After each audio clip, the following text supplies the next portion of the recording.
Yeah, get it on. Got to get on a church. Woo! Thanks for tuning in. Thanks for telling a friend. We love that about you. Right, Orny Adams? Better believe it. Oh, man, so excited. Chris McSpad's got a bunch of news waiting for us in the hopper. Oh, yeah. Stuff to get into with Orny. Yeah. Some Good. rules, things, changes, modifications. Want to see if you sign off on a lot of this. I love it. Number one, there's a lot of people delivering a lot of shit in their own car. And they do not identify themselves as people who's delivering shit in their own car. They're just people who pull up in front of your house or somebody's house in their own car and look very suspicious. And now I have a two-parter here, which is if you are going to deliver food Yeah. to people in homes or apartment buildings or condominiums, you need to wear a fucking vest. Like, I need to identify you. So I got a new electric car. We'll get into that in a sec because I got ideas. But I already have too. a suggestion. Yes. You know how we were putting out jackets for ranking of penis size? Oh, I seem to recall that one. Yeah. Right. So That's one I of feel my like there's greatest a moments. I feel like there's a combo here. Oh, right. We'll But need your ranking and Delivery and the patch. fact that you're working for Grubhub. Yeah, you got a delivery patch. But people could just fake vests. Need it. So I need a vest and I need the magnetic sticker on the side of the car. But on anybody the door. can fake that. It doesn't matter. Okay.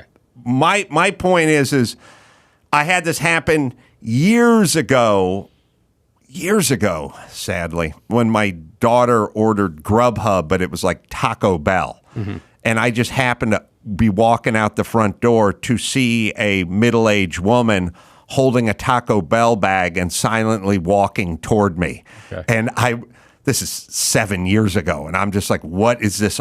What is this offering? Who is this person? Yeah. Is that their lunch? What's going? I have no context. Of course, I don't know she ordered Taco Bell. Right. So I come out. I got the new electric car. How old are these kids that they're allowed to order food without telling you? Who's running this house? Nobody. No, a feral cat. There's no. This is shocking to me. Look, it's. I mean, it's insane. There's a bigger problem than people trespassing. Oh, they're without much greater vests. problems. Now, this is me in Malibu. Okay. All right. There is a condominium, but it's only 2 units. And there's a shared staircase that goes up. You turn left, you go to my unit. You go right, you go to the other unit. I'm standing in my driveway with my new electric car, and I'm doing the move where I'm taking the junk from the old car and putting it in the new car, and the hatch is open. I'm standing there.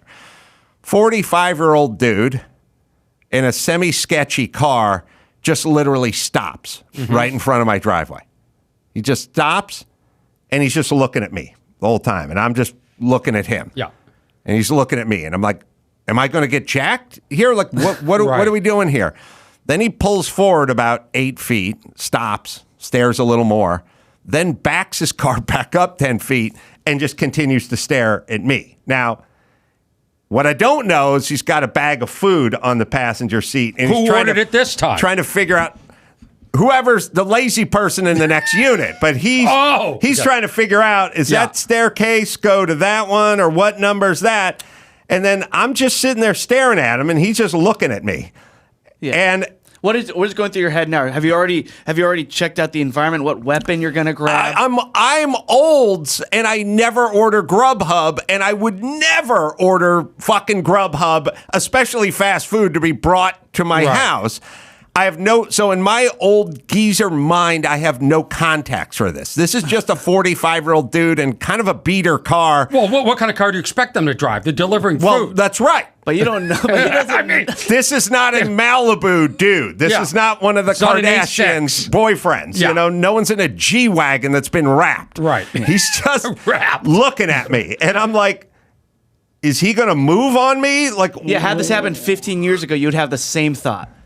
Yeah, except for now there's all this weird crime going on where people are getting rolled in their own driveways. Crime where? What's this? There's crime? L.A., a little bit of crime. Really? Just a dusting. What are you talking about? A dusting. Well, I'll tell you what. The criminals smashing and grabbing stuff? Look, I've been in L.A. my whole life. I've been saying this. Let me tell you something. The criminals in the homeless population finally figured it out. Yeah. My thing is gangbangers. Why are you burning down South Central or robbing the fucking liquor store that's on the corner with the beleaguered guy who's got nothing in the register? Why not drive on over to Woodland Hills where the getting is good? Well, are you actually suggesting that they come to other neighborhoods and I'm saying, why are you stealing trash from your own shit neighborhood? Get in the car.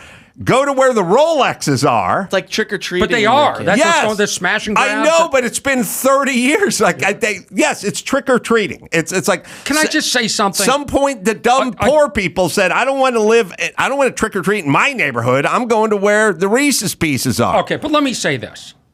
Progress is slow. Yes. And you have to respect that what it took to come to that progress. Look, criminals and homeless.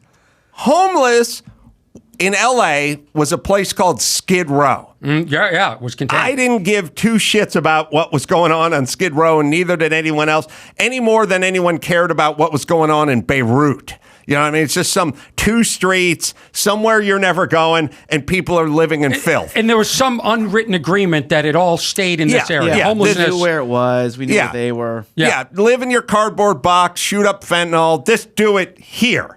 Designated area. But my thing was always like, I don't know, if I was homeless, I'd much rather live in Santa Barbara than Skid Row. I'd much rather live in Encino or Studio City. Like, find me a place where the houses are $5 million and I'll sleep on that sidewalk. Yeah. Not going to sleep on the sidewalk where the houses are worth 10% of that, right? Yeah. They figured it out. They're like, fuck that. We're going to Santa Monica and Venice. We're going to where the fucking not only we going to Venice, we're going to be closer to the ocean than the guy who paid $7 million for the home right off the Strand there. Yeah. So they figured it out, and so the criminals have also figured out, let's go where the Rolexes are, not the fake Rolexes. Right. So this is running through my mind as I'm sizing this guy up who's just staring at me. And then at some point, he pulls into my driveway right next to me and stops his car. And he's looking at me. And it's at that point I do the, can I help you? Yeah. Because now I'm like fucking reaching for my keys, thinking maybe I could use it to stab him or something. And he just like looks at me. I don't think that would end well. And he's like, is this address, is that staircase? I go, yeah, that's that, but the unit over there. And he goes, oh, okay. And he just gets out of his car. By the way, who are the people with no situational awareness? Everybody. Everybody? Everybody. Just everybody. Like it doesn't seem weird. Like you wouldn't be weirded out if I went in front of your house and just kept backing my car back and forth in front and just staring at you the whole time. Like, can you give me, look, they need a fucking magnetic sticker on the side of the car that just says Grubhub loser or fucking unemployable 45-year-old or whatever. Pizza drivers have. Yes, put a fucking vest on. If that thing said Pizza Hut, I would have just gone right back to work. But the other thing is, I'm not here to help you finish your job. Like, when I go into a coffee place, they don't get half the drink made and go, well, how do I add the foam? Mm-hmm. Like, why do I have to direct them where the final portion of the delivery? Like, sometimes, you ever do this? They go, hey, where's this address? And it's not mine. I go, what do you got there? They got the Brazilian grill. I go, it's right here. Right. Take that food. Take that food from the neighbors. Should have taken the food. You take the food. You sift through it if it's really good. He pulls up right next to me. He's still just looking at me, but he still says nothing. Like, he doesn't hold up a bag that has food in it or anything. He's just a 45-year-old dude in a beater car who's now pulled up next to me in the wrong driveway. You to initiate conversation? Okay. Yeah. There needs to be identification. By the way, L.A., I've lived all over the world. I've lived in many cities in the United States. In every city I've ever lived in, if you put a couch outside your house, within minutes, somebody takes it. Yes. In Los Angeles, somebody moves in. Right. Yeah. They move in. Then they get pitch a a tent neighbor. around Yeah. it, throw trash, family, invite their other uncouched friends to move in. My family. Well, there's the unsofaed. Yeah, the unsofaed. The unsofaed moved. We in. should. We did. We went from. Well, we started at bum. We started at bum. That's harsh. And then we kind of moved to vagrant. Yeah. Which is like a little better. Then we went to homeless. Then we went to unhoused. And then we went to previously housed. Oh, but really? I think unsofaed. Unsofaed is going to be the next iteration in terms of how we work this. If I am referring to somebody that was, just for sake of understanding, homeless in the 70s, do I refer to them as homeless or do I have to retroactively? I guess I would. I think you have to do it. Otherwise, we'd all be saying Negro. Yeah. You have to do it. When you go back, you have to correct. I sort of realized that halfway through that this was a bad little place I was taking this conversation. So, and I'm proud of you for saying Negro. Yeah. Well, if we're going back, that's what you would have said. But we can agree that that's not what to do now. Absolutely. And the same applies to the homeless. That's progress for you. So unsofaed is what we refer to. What is the difference between a sofa and a couch? Nobody knows. Nobody knows. We tried to look it up once. So when I do this joke, I did this joke. Maybe a curtain and a drape have about the same distinction. Yeah.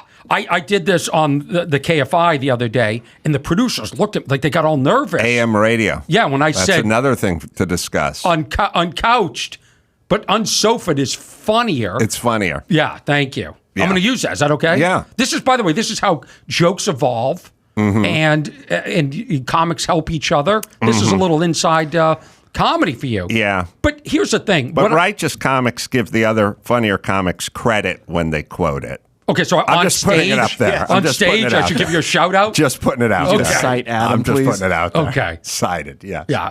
Okay. Unsofaed. Cited for unsofaed. Okay. All right. So we can get to KFI and AM and radio and my electric car as well. But I think one other point, and then I'll allow you to have your show back, is that when I tell that thought, we can call it a joke or thought about being unsofaed, it's not political. But somehow everything is political. It's an observation. Yes. That I have neighbors, when they put couches out, they have to put the cushions out a week later. Oh, interesting.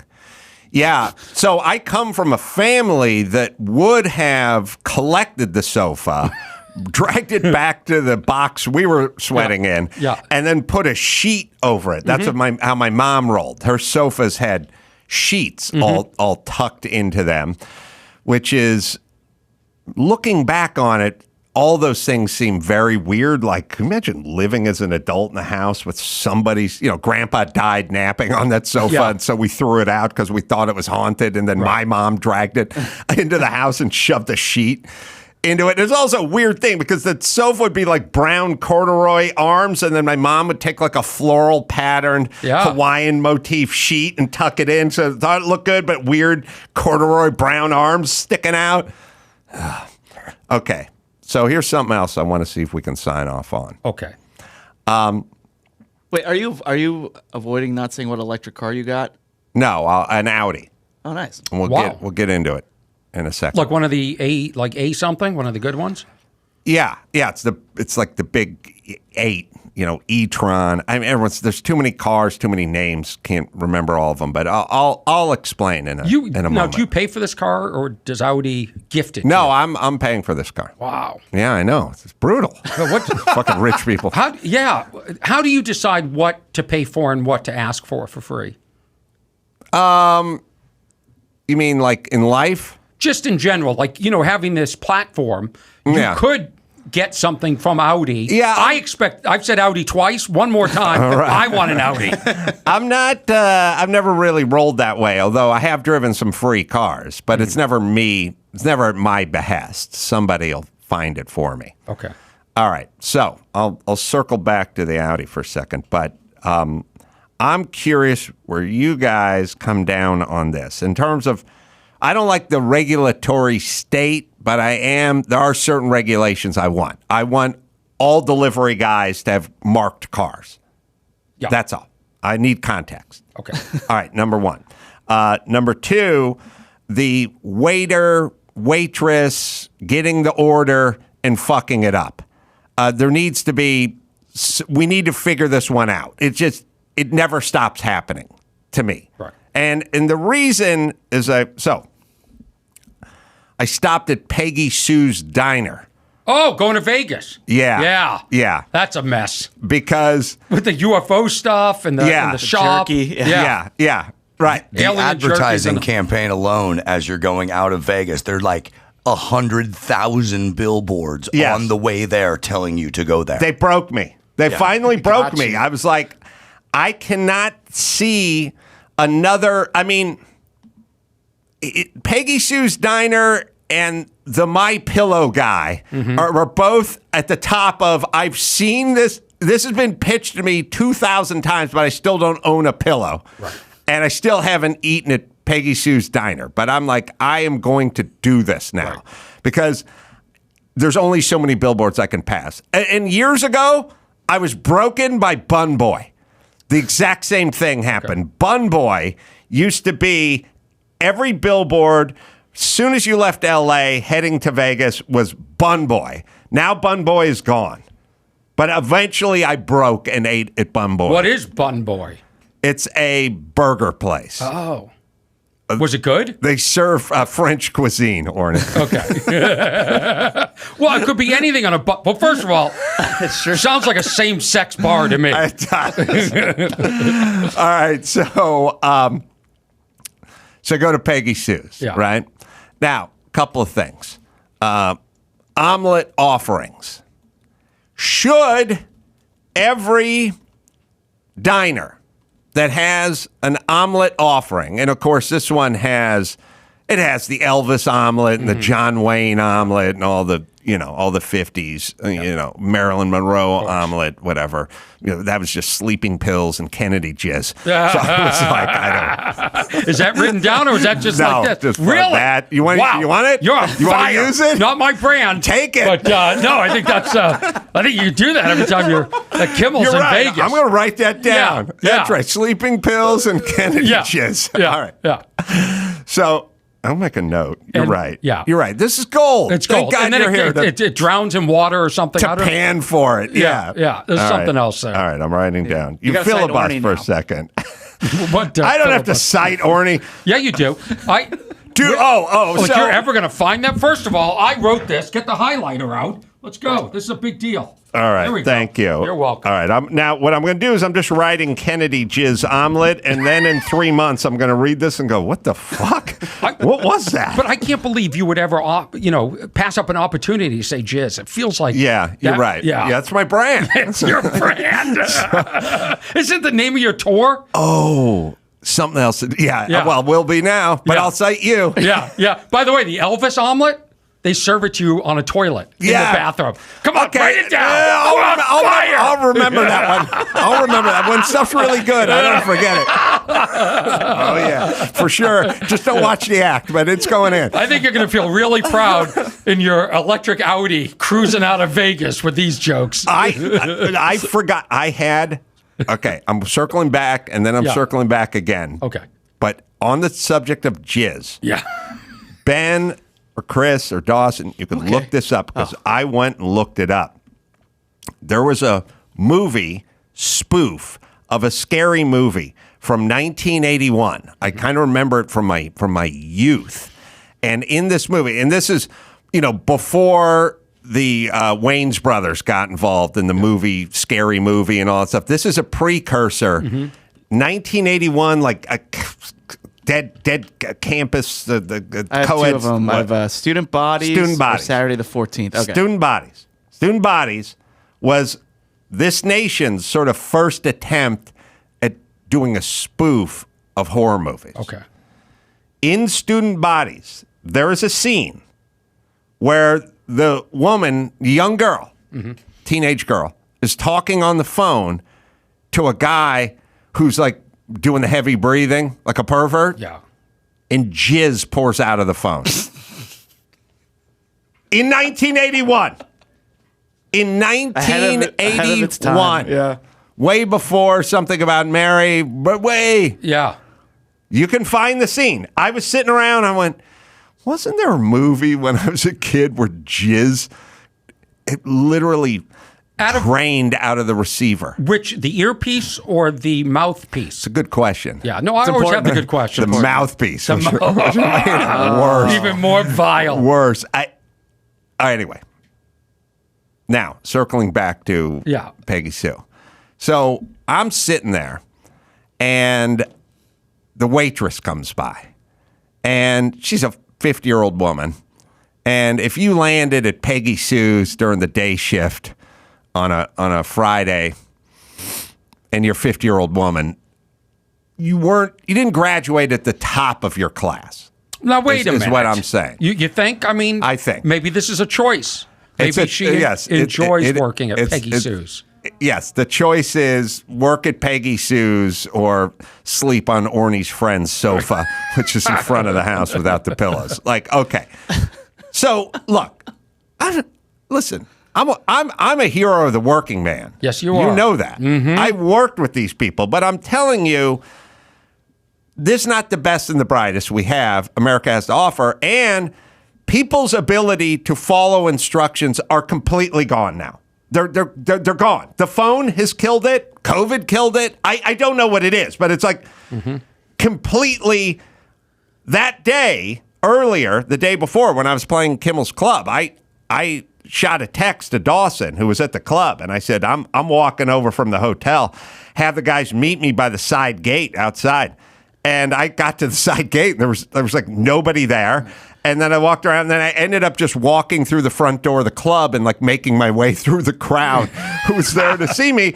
And then when I got there, I was like, well, what happened to the guy? And Dawson told him. I was like, where were you? It's like, I was by the back doors. It's like, okay, but I always come in through the side gate, and that's where I was. Not only did they say they were there, but they said, we know the routine. We got somebody down there. Right. There's nobody by the gate. Yeah. There's nobody. And by the way, this is me saying to Dawson, I'm coming right now. Like, I'm going to be there in 4 minutes. Like, send somebody up. Do you think Jimmy is aware of how the daily operations of his club are going? Oh, he's going to be. He's going to be. I like call when him people right repeat now. their shit. Yeah, I'd let him know. So, hey, Jimmy, first of all, do you know you own a comedy club? Look, it's a great club. I love the staff. Everything's good. Great show. Audience fine. Everything. But people's attention span is for shit. I talk to the same people about the same subjects over and over again. There's no retention. They're always confused. They're looking at their phone. So not only do we have someone who's didn't graduate at the top of her class, but she's been staring at her phone for the last decade, and she's a little whatever. So now here's what I'm trying to implement. First, let's go to the menu. Tell me what you think. Okay. There's 6 or 8 offerings for omelets. Mm-hmm. But there is nothing at the bottom. There's nothing at the bottom that says build your own omelet, which I'm a fan of. Right. And I said to the person I was eating with, they don't have a build your own omelet designation at the bottom. Yeah, no custom omelet. And they said, oh, it's every place is build your own omelet, which is erroneous. Right. I said, well, it's usually designated. Then they were like, it's implied. That those are the rules. And I'm like, all right, I'm not so sure about this. But especially when they're offering 8 different omelets already. Is every place a potential build your own omelet? And if it is, should it be designated, or should just the rule of the land be? I can build my omelet by whatever ingredients are in your omelet, but I can commingle. No, because you have to take something like, here's one called the Jolly Green Giant Veggie Omelet. This has bell peppers, onions, mushrooms, and American cheese. You have to have a build your own section so you can compare. If you got all those items a la carte, is it $9.99 to start and 50 cents for each item? And it's usually about 75 cents to $1 for the meat stuff. You want to know, because you could say, you know what? I just want the Jolly Green Giant, but no onions. And then that's cheaper than if you had built it on your own. Yeah. And sometimes they don't let you modify. Are you with me? I tuned out. Yeah, I get the feeling. You're looking at your tour schedule. I get it. You're going to Honolulu. You're excited. No, I was Wait, are you going to? You can't go there. We'll figure that one out. No. Hold on. No. First off. No, that's canceled. John. Yeah. They have a John Denver omelet, which is great, but this is a 50s diner.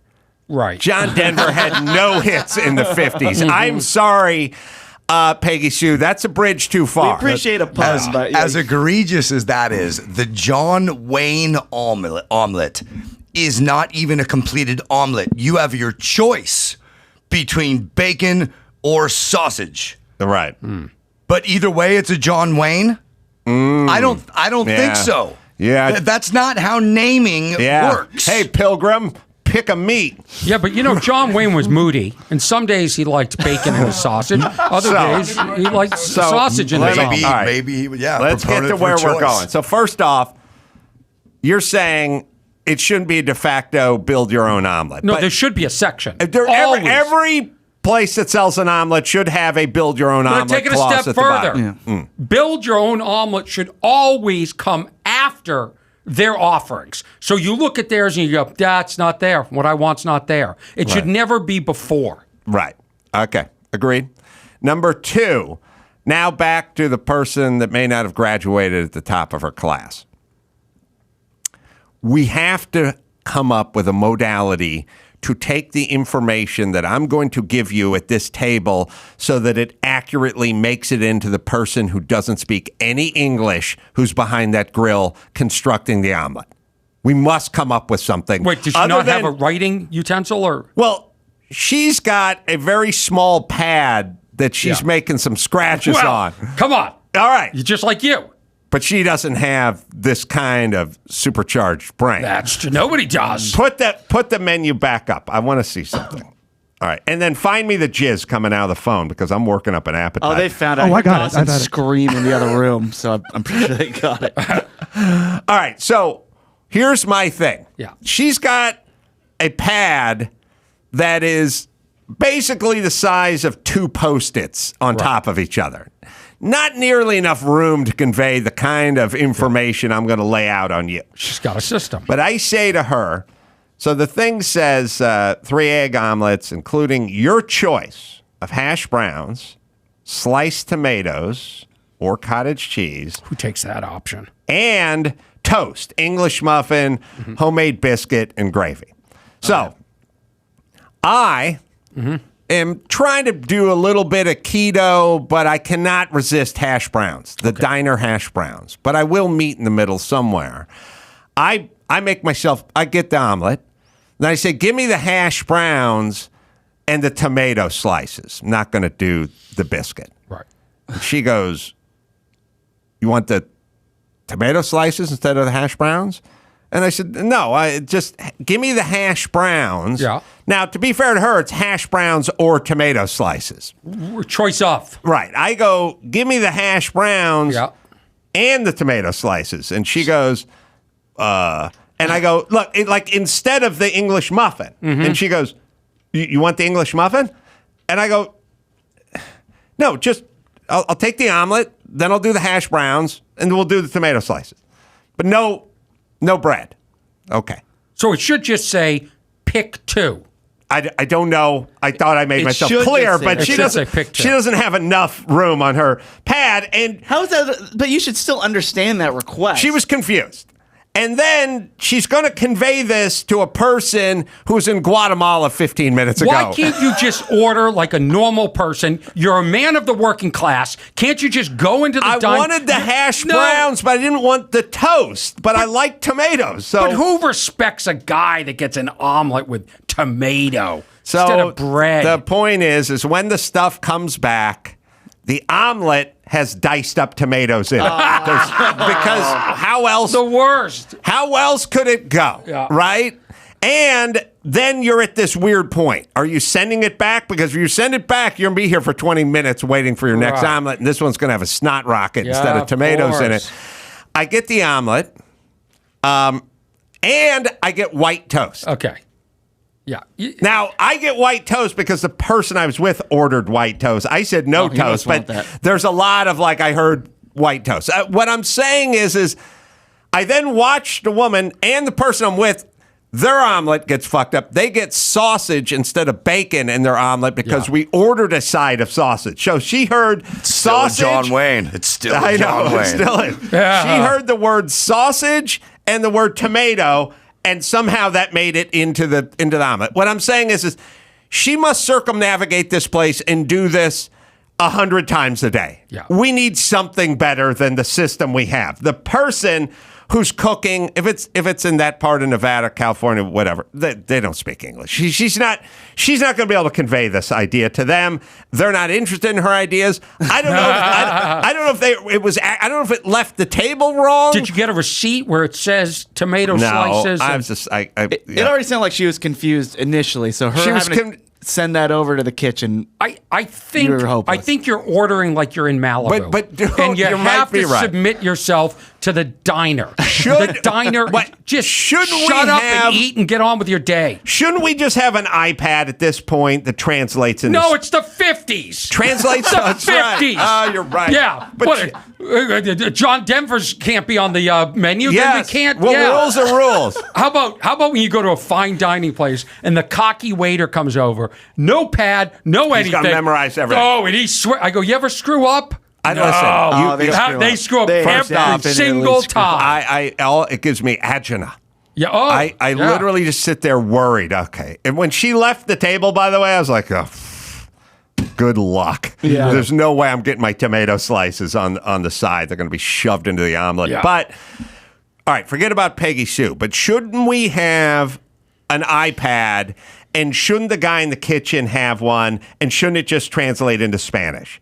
Should we just go, I'm gonna do this, you're gonna get your native language, whatever that is. Okay. And that'll be it. But they're doing that at comedy clubs. At comedy clubs now, there's a QR code on the table. You scan your phone and you order. So you think people are on their phones. They're ordering. Oh, really? Yes. All right. So this is so you just want to cut out the waitress and the waiter. I don't have a lot of faith in the system. Okay. As it currently You've been burned stands. too many times. How much do you tip? What percentage in this situation? I don't know. I always tip heavier on. So here's my feeling. When you go to a nice joint and they bring you a couple of cocktails and an expensive bottle of wine and the bill comes out to $400, I'm like, the bottle of wine was $86. Why am I getting tip? Why would tip or the cocktails or whatever? But it did 20%. But at the place where the bill comes to $31, I always tip like 40% or I always bump it up. Plus, beleaguered Flo over here. Obviously, things didn't work out right versus perky hot chick and popular eatery who's going to marry a producer and move to Malibu. A lot of calculations. A lot of calculations. That's not on the bottom of the check. Not worried about her. Now that they put the percentage at the bottom of the check, like this is 20%, I've been way over tipping my entire life because Good for 20% isn't even that much. Yeah. It's not when look, the people that tip 20% when they order the John Wayne omelet for $11, fuck all you. Mm-hmm. You know what I mean? Because you're really, that's the kind of thing my stepdad would do, right? He'd just go, let's see, 10% of $9, that's 90, and then I'll do 15%. But he didn't have showbiz. Give him like He didn't have $1.40. Malibu money. All right, we got the jizz seeping from the phone. Cool. And then do you want to hear my dining experience? No, I'm good. Yeah, I want to know. We'll take a quick break. Be right back after this. Well, squeezing in one last summer getaway before you take off and head back to the salt mine. How about you protect your home with the latest innovation from Simply Safe Home Security 24/7 Live Guard Protection. With Fast Protect monitoring, Simply Safe agents can deter intruders through the Smart Alarm wireless camera, warning them that they're being recorded and that police are on the way. Voted Best Home Security of 2023 by U.S. News and World Report. And these guys have been sponsored for a long time. We all use them here. You all know it. It's very ergonomic. It works. It's a great company. And they started because they didn't like the way other security companies were run. And right now, my listeners get 20% off any Simply Safe system when they sign up for Fast Protect monitoring. It's a huge offer. It's a limited time. So visit simplysafe.com/Adam. That is 2 I's, by the way. simplysafe.com/Adam. There's no safe like Simply Safe. Let me tell you about Angie homeowners. You know, it's a lot of work to own a home, whether it's everyday maintenance, repairs, or dream projects. It can be hard to even know where to start. All you need is Angie, your home for everything home. Find a skilled local pro who will deliver quality and experience. Over 20 years of home service experience. Bring them your project online or with the Angie app. Answer a few questions and Angie handles the rest. Look, you're busy. You don't have time to do all this stuff. Let Angie handle it. Take care of just about any home project in just a few taps. Download the free Angie mobile app today or visit online. Visit Angie.com. That's ANGI.com. ANGI.com. That's Angie. Let them do all the heavy lifting. Orny, always great to see you, my friend. So you thought you were going to make it to the grave without seeing semen seep through a phone receiver? I almost forgot. You stand correct. Am I the only person in this building that remembers this scene? I've never heard of this. You've never heard of the movie? No. I don't know. Probably sitting about 30% on Rotten Tomatoes.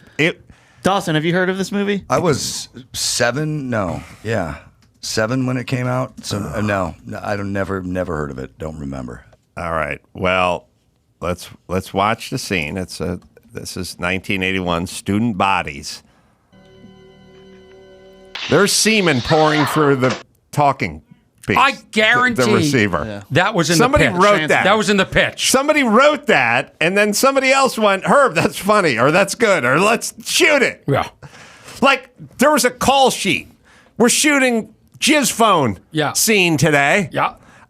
Special effects guy, you got the fake jizz? Yeah, I got it hooked up to a pump.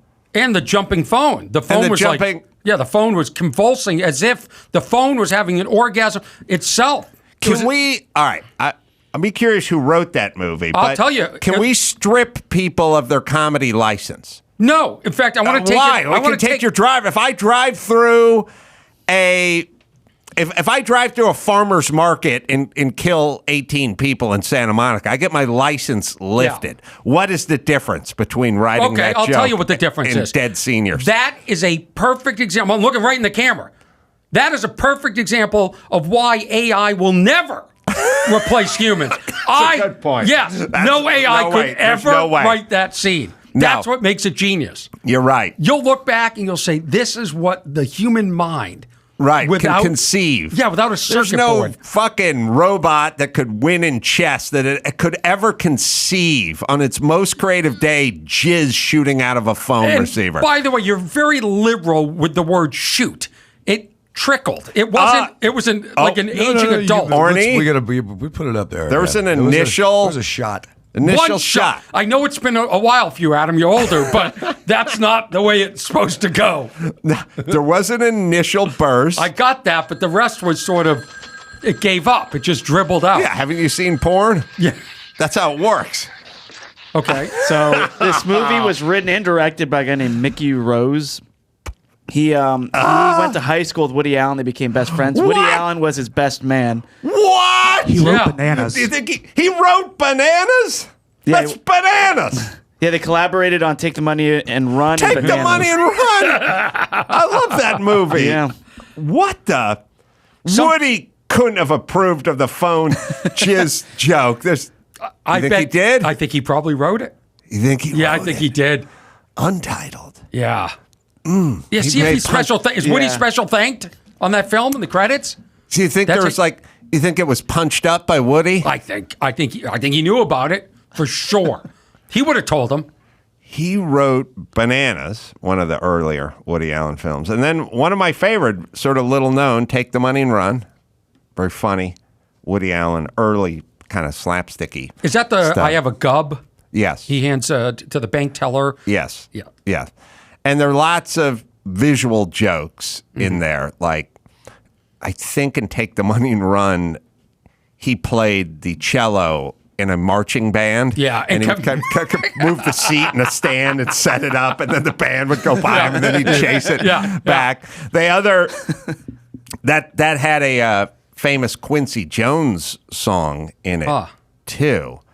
The Quincy Jones song was from Take the Money and Run, and it was one of the best Quincy Jones compositions ever. And when you hear it, you'll go, oh, because I think it was made famous from another movie, which is Austin Powers took it 30 years later or 25 years later and put it in that movie. And now we think it's a Quincy Jones song from a movie, but it was in Take the Money and Run from 1968 before 30 years later ended up in Austin Powers, Mike Myers movie. All right. We'll find the song. It's one of Quincy's best. And you'll hear it and you'll go, oh, yeah, but you're Yes. 1962. And they all went together. It's called Soul Bossa Nova. Oh, the song is from 62. Yeah, the song was used in Take the Money and Run and The Pawnbroker. What year was Take the Money and Run then? 69, I think. Oh, okay. Yeah, 69. 69. Okay. Yeah. We can find the scene, but, just so it's verifiable. But, yeah. Do you want to hear what happened to me at the restaurant? No, I want to talk more about Quincy Jones. No, go ahead. All right. What So happened? there's a restaurant in Santa Monica that you just can't get into. It's got a rooftop. It's a nice restaurant, and you just can't get a reservation. And I had a date that wanted to go there, and it was booked up. And I kept refreshing Open Table to see maybe somebody would cancel for this Friday. Didn't happen. And then I looked. They're booked up every weekend throughout the summer. There's not a single table ready available. Right. So I reach out to them on Instagram. I figure I'm going to use my celebrity. And I said, hey, this is Orny Adams. I'd like to dine at your restaurant tonight at 6 p.m. Can that happen? Yeah. And I hear back from them, yes, we'll put you down. So now I call the girl. I said, I know nobody can get in, but I got us in. The date. The date. We go there. Who picked up the phone when you dropped the name? Who picked up the? What do you mean? I did this on Instagram. He DM'd him on Instagram. I'm sorry. On Instagram, I'm a big deal. The problem with calling the place is the 22-year-old ditz who picks up the phone has Well, never heard of Orny Adams, Adam Carolla, Woody Allen, Quincy Jones, or anybody. They've heard of Orny Adams. Not the 22-year-old who picks up the phone. They have. They watch Teen Wolf. I'm a big deal to those. That's right. Yeah. Why do you think your younger demographic bumps up when I'm on this show? That's true. I'm not here for my good looks. That's right. I'm here because I bring that demographic. So we get there, we sit down. The waiter, very nice and cool, and relax. He's not rushing us at all. We have drinks. He wants some appetizer. Yeah, we'll have an appetizer. Blah blah. And the meal's going great. I noticed during the meal, there's somebody with an iPad walking around. iPad. Yes. Okay. This isn't Peggy Sue's Diner. This is an upscale Not place. as good as Peggy Sue's Diner. No, they get your order right. They got the John Wayne. They got I asked for sliced tomatoes. Yeah. They got sliced tomatoes. Wow. So I noticed they're tracking us every move. It's like we're in Vegas, when the pit bosses, how long they've been at the table, what's going on. And I'm not comfortable with this. And this waiter was never you don't want to put entrees in. And so finally, the meal's wrapping up. The waiter comes over and he puts the check on the table. And I said, cute, because we were sort of all joking all night. Hey, what if my date would like dessert? And he said, not going to happen. I go, what? He goes, not going to happen. You have a hard out at 7:30. You've been here for an hour and a half, and you have to leave. Wow. I go, what? I thought he was kidding. Yeah. Nobody told us this. No. This right. wasn't like when we made the reservation. This wasn't like when the person said, hey, we can get you in from 6 to 7:30. When we sat down, when the host sat us, they didn't say, hey, just so you know, we have a time limitation, which I'd be fine with. Have you ever experienced this? Have you ever been? So here I am, by the way, the hero to my date that I got us in. Right. Next thing you know, I'm being thrown out. Right. She's eating flan with her hand in the parking lot. Yeah. Standing up. Yeah. I have experienced restaurants where they put a fucking time. They put a stopwatch on you. They tell you ahead of time, though, right? I think. Yeah. I think so. Or at least while you're dining, they should say something. Yeah, or how about... You got to get dessert in now. Yeah, hey, listen, you guys got to, 7:30, you got to leave. Do you want another round? Do you want some dessert or anything like that? Well, the date must have been going pretty well. Yeah. Could have stayed there we were having a good time looking at the view. Right. It was good. We ended up going to the Water Grill. Is that the place? What time? And having dessert. What time was it when they needed you to get out? Do you remember? 7:30. By the way, not every table booked up around us. Really? Yeah. And the guy did it, was nice to us all night, then got rude. Not going to happen. Not going to happen. And then he didn't even collect the check. Somebody else came and got the check. Like, you should have had the hostess come over or the manager and say, hey, listen, we need the table. Do you want to go to the bar and have a drink and have dessert? Or we'd be happy to give you dessert to go. Nothing. Get out. Well, it's basically a metaphor for popularity. When people, whether it's the head cheerleader in high school who has everyone wanting to date her or the trendy eatery that's always packed, when you get popular, you start making rules. Right. You know what I mean? Like, I don't give blowjobs. You don't? No, I'm talking about the hot chick. Really? But you who's said the it cheerleader. so convincingly. Yeah, I know. I should have done it in her voice. All right. Now, questions. Well, some of these restaurants, they only because they have an ocean view, they can act like the hot person. Right. Their food's inferior. Right. The service is, they're going to throw you out. The ugly restaurants, 3 blocks in. Oh. They're not. They're happy to have you there. They're sucking cock. I'm a big deal. But by the way, what you just said, the ocean view is basically all of California and sort of how it's governed. Like, we don't need to give tax incentives and we don't need to be hospitable to businesses and we can have potholes everywhere and we can have homelessness everywhere. Look at the ocean. Yeah. Look at the ocean. Mm-hmm. You think you can find that in Idaho? Good luck. Right. This is our ocean. So why there can be garbage everywhere, no mass transit system, worst roads in the country. That's what happens when you have an ocean view. Right. And so this whole city is cocky. I'm telling you, if you, Chris or Ben, can find the very prescient article from LA Magazine or Los Angeles Magazine where they interviewed me, it's been 12 years. Mm-hmm. This was LA 12 years ago. I laid it all out. You saw it coming. I see everything coming. Yep. And here's my rules. Here's how the rules work with the universe. Okay. I see everything coming. I'm punished in the time when I say it's coming. Okay. And then later on, I turn out to be correct. And there's never an apology. Okay, so that's all COVID was for me. So I said everything that was going to happen in COVID.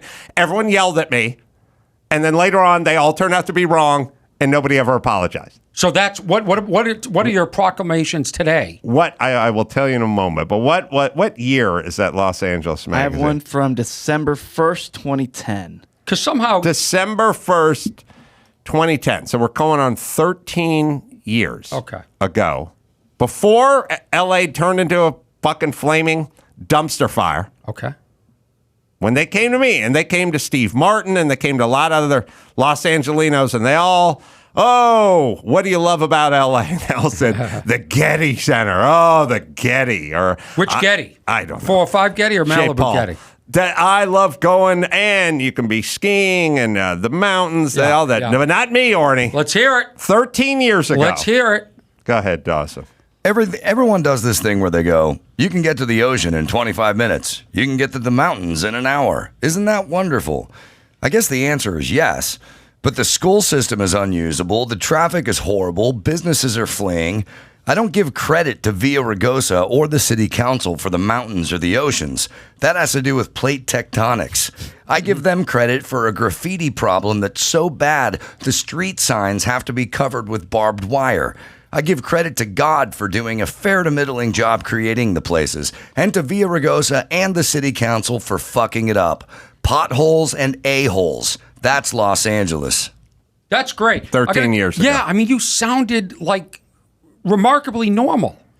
Like, what happened to you? I just see it happening, and I try to point it out, and everyone yells at me. Yeah, well, that was well said. Thank you. Poetic. Plate tectonics were woven into you sound the mix. Smart. You say that you swear at the end, so you're edgy. So those people respect you. It's full on Carolla. Read me what Steve Martin had to say. Oh, now. I'd love to, let's find out. Oh, he's probably talking about fucking Alvera Street while playing a banjo. What the Academy Museum is here? What does he say? We can find. I didn't even know who else was in this. I remember Steve Martin was. I have it. Was in it. Yeah, you have to do Jocelyn Control F. Find and then Here, I'll send it to Josh right now. Okay. In like 10 seconds. that was really good. You know, I saw it somehow. That's 13 years ago. I Yeah. said this city's turning into a pile of shit. We need to fix it. Yeah. And nobody's listened to me. I said homeless. I said what do you- graffiti. I said potholes. I said everything. And I called out the fucking LA City Council. And I said the schools were shit, which Yeah. they are. Steve Martin said, if cities could be given an EKG, New York's readout would be Andean, and Los Angeles's would be a sandy beach. New York is exterior, and LA is interior, even though LA has weather and New York doesn't. It's completely backward. When I'm in LA, I always find myself pausing to feel the weather, or look at the sky, or feel how vivid everything is. Did he fucking How eat fertile and mushrooms verdant. before he wrote this? Is he fucking tripping on us? What the fuck's he doing? Pick He's up the usually a banjo. great writer. Let's see. I moved to LA when I was 5. We lived in Hollywood, and my father worked at the Callboard Theater on Melrose Place. I went to see him in a play there once. Of course, I didn't understand what a play was. I was too young, but I watched him perform. My first job was at Disneyland selling guidebooks. I was 10. Then I worked in the magic shop until I was 18. Disneyland was literally like living in heaven. You could go to Frontierland or Tomorrowland. But to me, they weren't lands. They were fantasy. They were a kind of reality, paradise. I saw my first live comedy show at Disneyland. Wally Boag at the Golden Horseshoe Review. He was fantastic. I was enchanted by the idea of a live comedian. I have a very soft spot for Disneyland in my heart. Hey, Anything they ask, someone I'll need to do. tell Steve, this is a magazine. It's not the Yellow Pages. Don't we you- need you to fucking bring Yeah. it home, dude. Don't you think if they re-release this article now and updated it, my unsofaed line would Yes. work perfectly as a Perfectly. standalone? Yeah. 3 sentences in and out. Is he done, Dawson? In 1967, the biggest change in my life happened in LA. I got a job as a writer on the Smothers Brothers Comedy Hour. It was magic to me that you could be working in a folk club for nothing, and then the next day you're working at CBS for Writers' Scale, which was a fortune. That's very LA. From nowhere to somewhere, overnight. While I was on that show, I was a contestant on the dating game 3 times. I got picked 3 times, 3 for 3. I won a trip to see Wayne Newton perform at Melodyland. I won a trip to Tijuana to the bullfights. And then, Hold on. I got the assignment. back to the potholes to a-holes What guy. you love about L.A., not every 10 minutes of your life shortly after birth. What was- the sandwich I'm eating right now is a BLT. What's the name of the these were article? released on the same day. Yeah. What's the name of the article? Oh, that's a good question, because I remember they came to me and they're like, "Tell us what you love about LA," and I go, Yeah. "Okay." They just name it the celebrity's name, so this one's just called Steve Martin for LA Magazine. Oh. Mm-hmm. How big is Steve's portion compared to Adam's? Steve's. They told me Adams in is 9 one paragraph. Steve's is like 9 10 words or or eight. Is less. Steve on the cover? Who else did it? I gotta figure out who else did it. All right. Well, this assignment for another day. But all right. I think I was more succinct than Steve Martin. I think you sounded really good. It's a marker for how far you've fallen, if that's the word, or gone off the rock. You know, yesterday I'm watching TikTok, and all of a sudden a video comes up of you with John Stossel. Huh? I'm like, why am I watching? Why is this on my feed? I have no idea. Did you do an interview with John Stossel? He interviewed me, I think, a year and a half ago, or some version of that. He's like, Adam, it seems like you've lost all your friends lately. What's going on? And that you they don't turned use into soap. fucking pussies. And That's what use, happened. You don't use soap. And then they got Kimmel soap. talking about how you don't use soap or I don't shampoo. use soap. And, That's true. yeah. You got me. But it's very bizarre that this creeps into my feed. I have no idea how it works. Yeah. I don't know. I had your boyfriend Jerry Seinfeld come up to me once, and he went, I saw your thing on whatever," and I said, I don't even know what you're talking about." And so I saw it on my feed, and I'm like, how does that? I'm the wrong person to speculate on It this. just shows up. So you're watching like young women dancing and singing and enjoying It life. creates an algorithm for you. Yeah, and then you see like fights in the street, and then all of a sudden John Stossel is interviewing your good friend Adam Carolla, and you're like, "What is that? Do I need to know he doesn't wash his hair? I don't know. Get back to the cheerleaders." All right, who else gave one of these? Just me and Steve Martin? No, well, I can't find who else. Okay. They don't link to anybody else. You All just right. have to search them out. I have questions, more questions. Yeah, I'm here. Electric car. I have thoughts. We'll take a break. Orny, let me give you a plug, by the way. You got dates all over the place, but ornyadams.com is where you go. Great stand-up comedian. So if you want to be entertained by what I would call a pro, then I would say, and don't believe me. Ask Jay Leno. I believe you. I know. I believe you. But ask Jay Leno. OrnyAdams.com is where I just you go. booked a theater in Cleveland. I'm going to start doing try out some theaters. The Agora Good. Theater and Ballroom. Yeah. Oh, good. In Cleveland, yeah. Oh, Agora Theater and Ballroom, October 13th. All right. We'll take a break, come back. We got news to do, but also I got electric car updates right after this. Morgan & Morgan. Let me lay a stat on you. People 15 to 24 have the highest rate of ER visits due to car accidents. And I got kids, and they're about that age, so it seems, well, they're right in that age group. It's kind of scary. So if you've ever been injured, check out Morgan & Morgan. Submitting a claim with Morgan & Morgan is easy. You can use it the same way you use like a rideshare app. It is that easy. And even easier than swiping right on a dating app, which, by the way, leads to more trouble, or this could lead to more money. America's largest injury law firm, 100-plus offices nationwide, over 800 lawyers, more than $15 billion recovered for clients. So if you're injured in an accident, check out Morgan & Morgan. Their fee is free unless they win, so it's no risk. Morgan & Morgan, right, Dawson?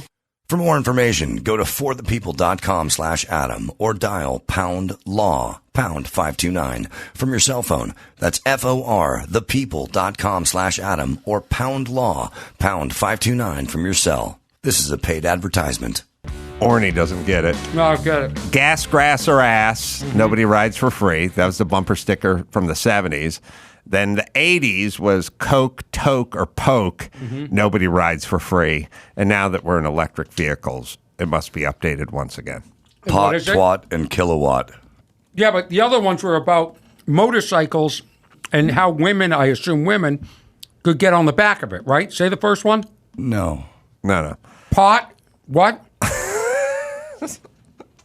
Pot. Gas, grass, Yeah. or ass. Yeah, you want to ride? You have to No, put gas no. in there? It's not motorcycle exclusive. This is motorcycle. No, it has nothing to do with the motorcycle. You guys have been so wrong. You and fucking Steve Martin are both tripping No. on You're peyote, thinking dude. No. of the T-shirt. If you can read this, Yeah.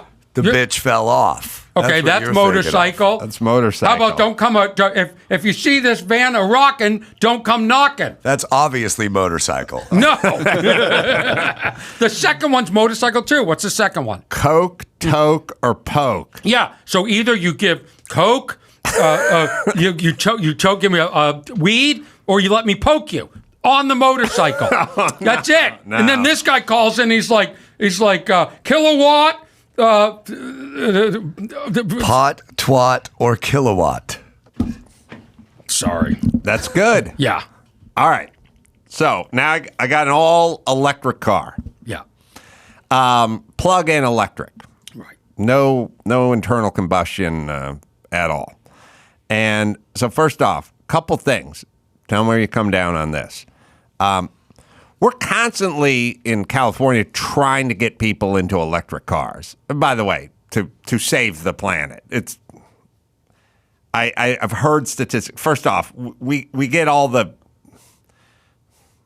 electric cars have to have batteries. The batteries are all made with heavy metals that are mined in China. This is true. In places that we don't want to give money to, and they expire after a certain point and can't be disposed of. So it's fucking save the planet bullshit.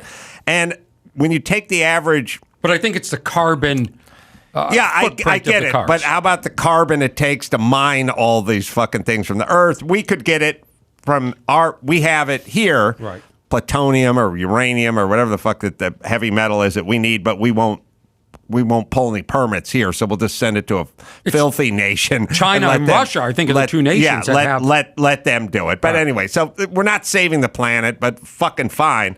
I'm just tired. Gas, especially if you want to fill up in Malibu, it's $5.65 a fucking gallon. It is nuts. I don't know why California has to be the most expensive for everything all the time, but it just is. And what we do is we're going to charge $5.65 a gallon because we're going to take that money because there's a carbon tax or whatever. And then the forest catches on fire for 10 days and puts all the carbon back into the air that we save from whatever it is. All right. It's bullshit, but fine. I'm tired of it. Okay. So I get the all electric plug-in. The thing about the electric cars is they really got a lot of golf cart in them. Everyone who's hopped on a golf cart with a drunken friend has found a drunken friend flying off the back of a golf cart. You just hit it. It's instant torque, instantaneous torque, and you're moving. And they don't make any noise. So I found myself driving home last night. I looked down at the speedo. I was going like 86 miles an hour, just right down the 2 freeway. And I was like, holy shit, how am I going that fast? Because they're stable. Right. They're brand new, so you get all the safety technology, and they don't make any noise, and you speed everywhere. But we want to incentivize people to get into those. Could we say, if you drive an electric car, you can just go 5 miles an hour faster than the posted speed limit? We'll incentivize you to get in the car, and nobody's driving an old beater, drum brake, dangerous version of an electric car because they're all brand new with all the bells and whistles, all the anti-lock braking system. Yeah. If you come up on someone too fast, it'll be like beep, beep, beep, beep, beep, and it'll start braking for you. If you're pulling out and someone's walking behind you, it'll brake for you. I mean, if you're changing lanes and there's somebody in your blind spot, all the new safety shit. Yeah.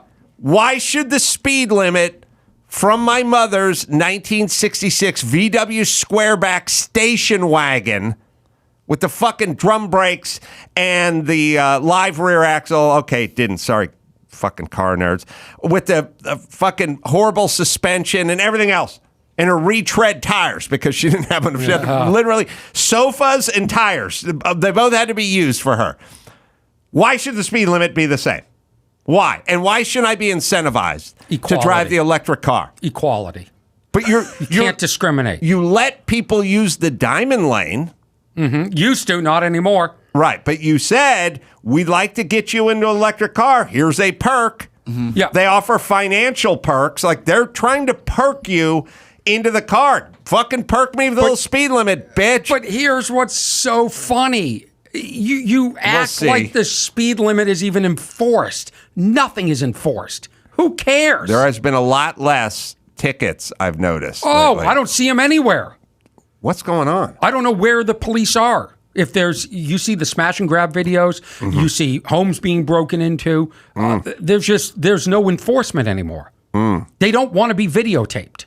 They don't want to pull over Adam Carolla and then you start videotaping them and create an issue. Right. When I said to David Crosby, who was all about donating organs, when I said to him, why don't we just say when you go to get your driver's license and they ask you to be a donor, we'll let you out of your first moving violation if you check the donor box. He was like, that's the best idea I've ever heard in my life. Yeah. Now he's dead. But the point is he loved the idea. Did he donate his organs? He was a recipient. Oh. Most people that are down with it are the ones that got one. Right. So he got a liver, I think. And so he was down with the cause. But I'm saying you want people to do something, give them a little fucking incentive. Right. And when you see all the fucking, you drive down the LA freeway, you see a gardening truck. It's a 1987 Nissan long bed with fucking pallets stacked on the back. It's got a shark cage. They make shark cages. They weld them to the back so that no one steals their leaf blowers and their hedgers and stuff like that. That guy's got the same speed limit. I got my 2023 fucking all-electric Audi e-tron S8. Really? You bought a same speed limit. Same speed limit. You bought a 2023 in August? You buy that in 22 in December. Oh, you're right. What? Now you sound like anyone's dad but mine. Why? Yeah. What would you? Because you got a discount? No, I just needed. Why did you buy another one? Yeah. I had to fucking turn my car in, my lease in, and then I drove my daughter's car around for 9 months. I saw that. I was like, why are you in that car? Because she got a car before she got her driver's license and then proceeded to not get her driver's license for 9 months. And as the guy who pays for the car, I thought, well, why am I just leaving this car sitting around? I'll drive the car. You say she got a car. You bought her a car. I did not take her to get a car. I simply... I fund terrorism. I don't participate in terrorism. But so if your kid, if I'm your kid and I come to you and I just say, fund it. I'm just 14, I'd like a car, you should say, no, you're not getting a car until you're X amount of age, until you get your driver's license, then you get a car. Yeah. These are all normal.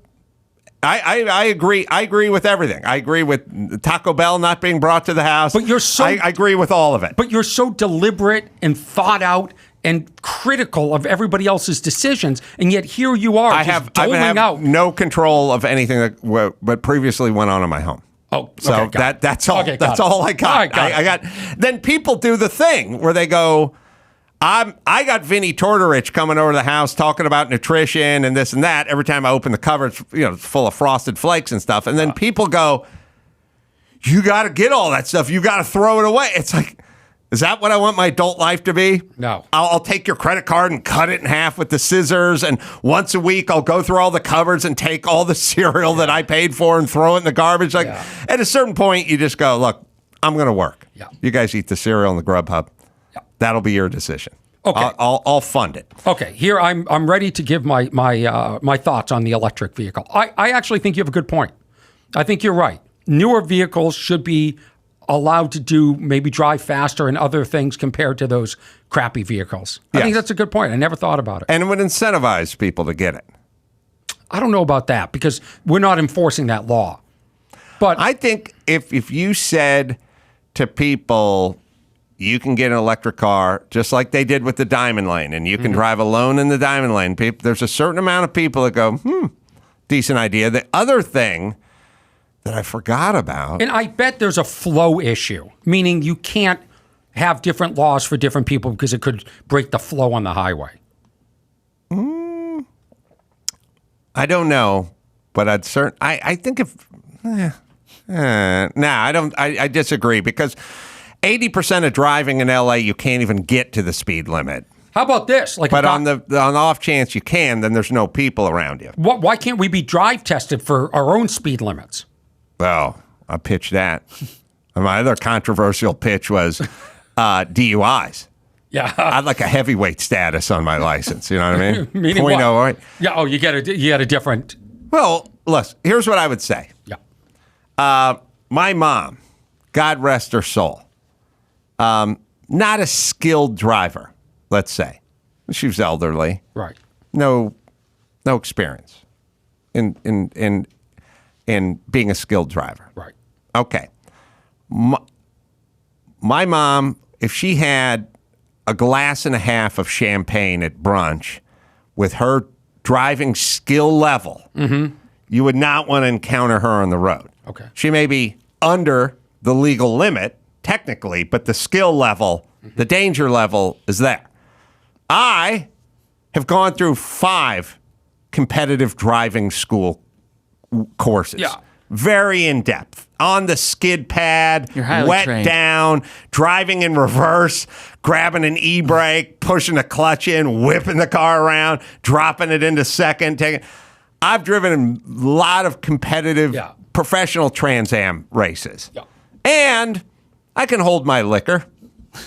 So if I drank 3 beers, I would get above the legal limit, 0.08, and could be pulled over. And my mom would be below on her glass of champagne.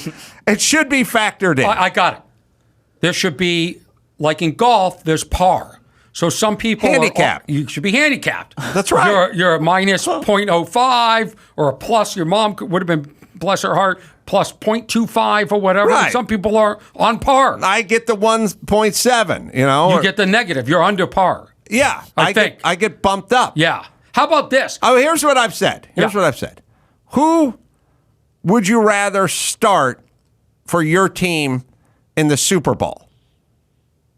Orny Adams or Aaron Rodgers if he drank 2.5 beers? Aaron Rodgers. That's right. Okay, so then what is it? What are we talking about here? Interesting. Yeah.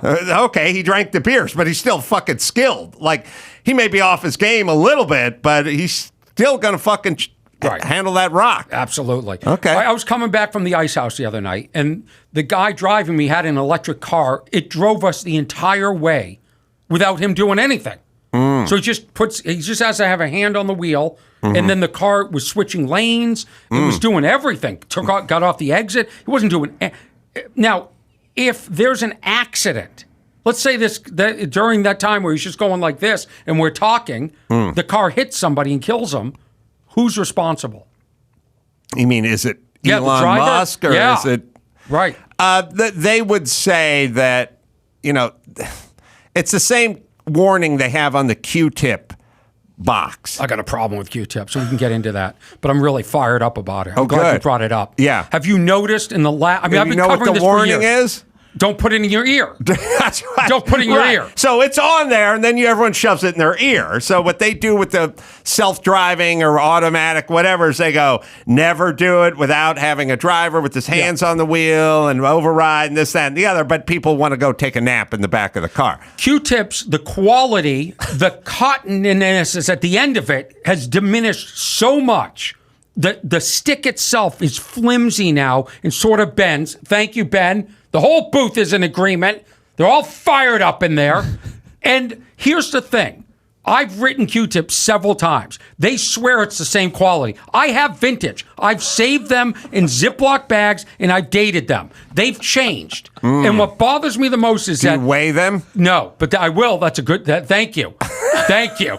There was a time they actually gave us wood ones. Yes. Yes. Not anymore. You've written them? I've written so many times, they swear the quality hasn't gone down.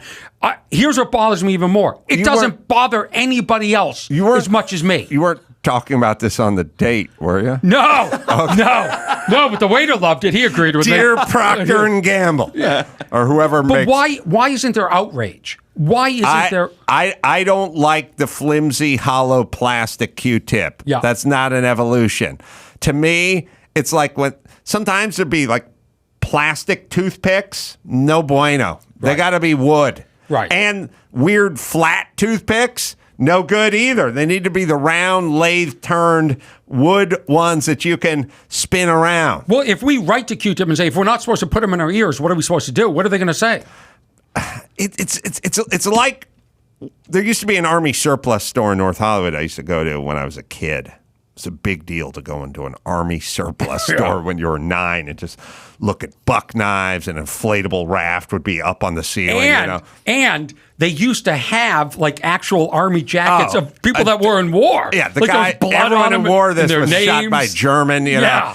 And just the smell of the place, you know what I mean? You'd walk in, stuff in barrels, compasses, barrels, holsters.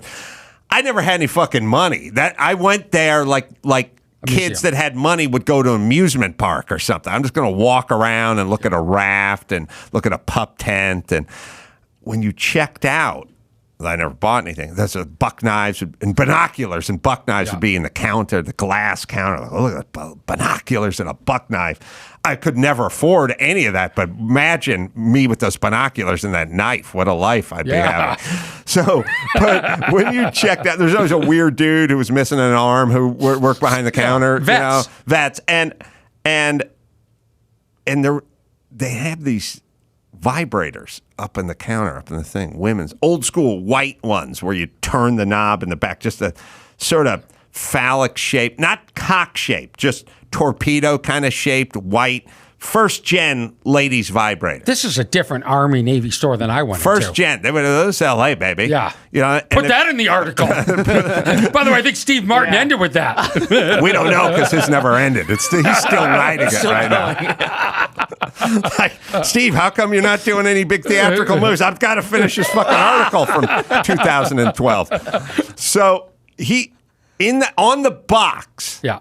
and you can find the first gen kind of white vibrator on the box. The woman's putting it on her shoulder. Wow. She's putting it on her shoulder. And when I was 9, I looked at that and I was like, this is dubious. Yeah. I don't think I used the word dubious. Look at the But I text. was like, she's massaging her foot and her shoulder. This is the same scam Q-tip is running. They show a picture of you using the Q-tip and like cleaning the outer part of your ear, the part that Tyson bites. Yeah. That's where they show you. But that's not where the wax is built up, guys. It's in the fucking ear. Everyone shoves it right into their ear hole. Of course. Right. So they are doing the exact same thing the vibrator company is doing. Yeah, they're just as bad. Maybe Did the Army, worse. Maybe yeah, worse. Yeah, it's almost like, you ever see She's doing her shoulder. Am I right? Yeah. these commercials? This goes right up the snatch, right? We know what people are doing with it. They know what people Not are doing Orny's with it. brand. It's a massager. No, I wouldn't. They call it like a personal, exciting new massager. Oh, look at batteries are not included even back then. Well, first off, the last line is 7 inches long. okay, It's not really crucial to know if Yeah. you're massaging your shoulder. but also, yeah, there is, because Don't- you have to reach back here. what about the fellas? Don't we get shoulder pain? What about us? Oh, yeah. That's true. Yeah. We're the ones who are moving all the boxes. Yeah. Don't our backs hurt? Yeah. No, Yeah. just the hot ladies. That one looked like a lipstick thing. Yeah. Yeah. Yeah, that was interesting. Oh, I'd be standing at that Army surplus store looking at that Swiss Army knife in the counter. They sold shoulder massagers for women at the Army Navy store. I have a memory. You know what it is? You're on the base. You get it. You know what I mean? You got a prostitute. I don't know You got to this- have the massager. I don't know that this is for veterans. Okay. Or for enlisted men. Okay. It's for poor people like the Carollas. Like I bought an Army jacket, an old school cloth, Yeah. big green baggy 10 sizes too big Army jacket. Right. And I used to use it because you could shoplift in it a lot easier. These big baggy pockets, and I could go into the Toppers supermarket, and my shoplifting move was I'd get a candy bar from like up front, and I'd put it in my hand like I was doing some business in the back of the store, and I'd like look at it. Oh, I'm going to go buy some a turkey drumstick or something. I'd go to the back of the store, and then I'd drop the thing, and then I'd pretend to lose interest slick. and walk out of the place.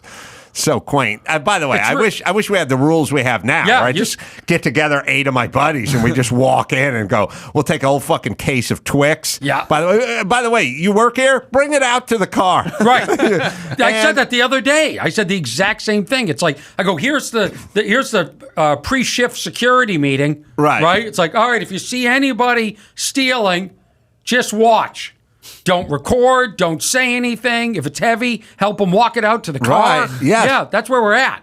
We're now in California. We're passing legislation that makes it illegal for any employee to intervene, Well, I told you. which just always ends up in a good play. By the way, your fakakta rules of defund the police or create clean injection zones for the homeless, junkies, and stuff.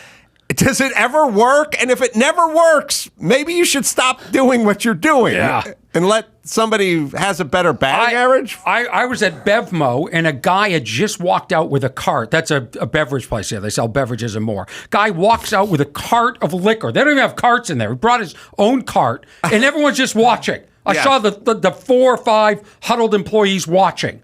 And I said, what's going on? They said, he comes in every week at the same time. And I said, well, why don't you stop him? Oh, the company policy is we don't do anything. I said, call the police. They said, no, the police don't come. They don't care. We he gets in the same car every week. So take the hit. Yeah. Yeah. So I'm sitting there going, well, why should I pay? Why should I? Yeah, you're a fool. So she rings it in, and then she said, do you have a Bevmo card? It's $9.99 off. I said, I actually don't. That guy gets 100% discount. Yeah, I said, I don't. Is there a card back there? You know, you don't, like the supermarket, you don't have your own card. They just use their own card. And she said, company policy is we can't use our cards. I go, could you meet me halfway? Exactly what you said. This guy just left. Right. I'm trying to pay. I don't want to know his ethnicity because I don't want to get race involved with this. But was he stealing Crevassier? I didn't see what was in the cart. I just saw that there was a bit of a commotion and these people weren't going to do anything about it. And I just know that my products are now more expensive because everybody's stealing. That's what happened. All right. But anyway, it's called progress, right? Yes, it is. It's called progress. All right. We'll take a break. And now, we got Woody Allen and them running that scene. Yeah, so this is from 1969. It's a chain gang. Chain gang. Take the money, run. Wow. No, that was in the middle of the. Oh, okay. You think so? You think Woody approved of the phone jizz? Yeah, I do. I think he was aware of it. Yeah, he's got a dark side. But as a comedian, do you think he found that amusing? I do. You do? Yeah, I do. Okay. I do. I would have never, if you would have told me the guy who wrote Student Bodies would collaborate with somebody, I'd be like, Jeffrey Dahmer? Yeah. And they'd be like, no, comedically. I'd go, well, who would comedically, see, who was a fucking horrible, Sherwood Schwartz, right? The guy who put the Harlem Globetrotters on the island to play basketball against the robots? No, you can keep guessing. Woody Allen? What? But never, he's a hero comedically. What I love is he knew Woody Allen the whole time, but he said, I'm going to do this on my own. I'm going to write for Lamb Chop. And then he tries to do his own movie, Student Bodies, and finally goes, screw it. Right. I'm calling Woody. He tried. He didn't work with Woody after Student Bodies. Yeah, Student Bodies was the Maybe Woody saw the phone. Maybe he did like an early screening for Woody. Did he do anything with Woody after Student Bodies? No. He just said no, right? No, I'm not seeing. So the phone thing ruined his career. With Woody. Yeah. With Woody. That's his career. That was it. He's got to be dead. He's dead, yeah. Okay. Died in 2013. Oh, good run. But that was 80. But he wrote for Sherry Lewis, Johnny Carson, the Smothers Brothers, All in the Family. He wrote for that show. All in the Family. Yeah. I don't remember any jizz coming out of a phone. I don't either. And I saw every episode. Okay.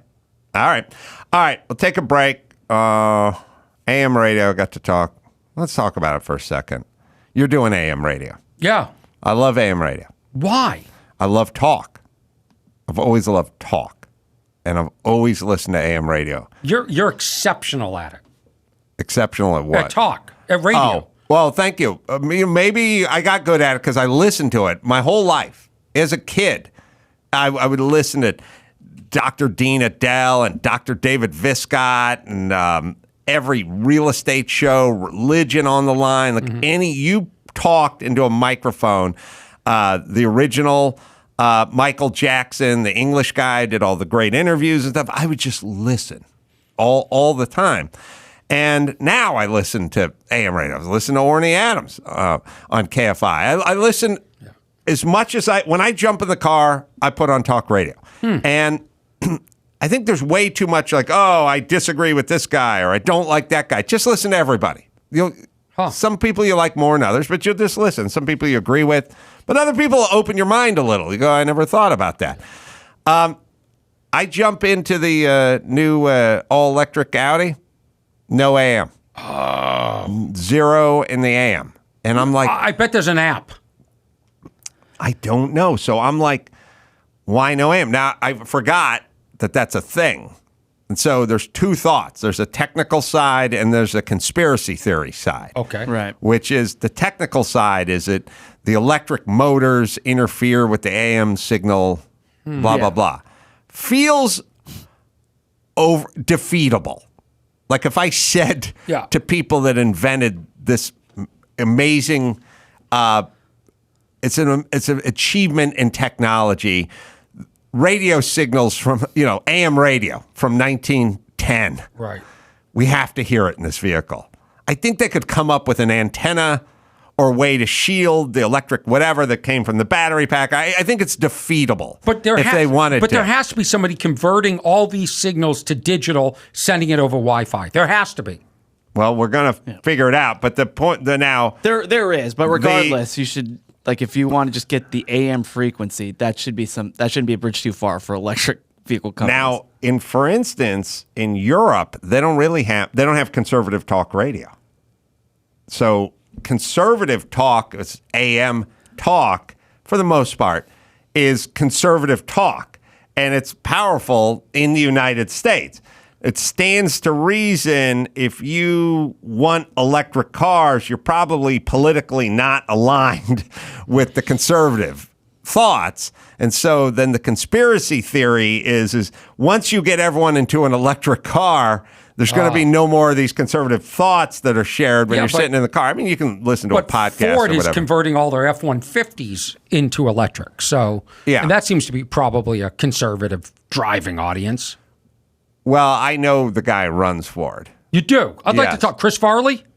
Jim Farley. Yeah, I was testing you guys. Yeah. I was testing you. I'm surprised you knew that I'd like to talk to him. Hanging out I'd like with to know him. why Ford is at $11.99 now. Was at 16 2 weeks ago. I'd like to talk to him. Well, I'd like to know why it was 25 2 years ago when I was up a lot of money. I will. We're recording this, but I am going to Laguna Seca to the racetrack, and I will be standing around with Jim Farley. Yeah, ask him where it's going. And I'll go to dinner with him. Well, ask him why the electric's losing $1 billion a year. Ford. So here's kind of the new world order. Yeah.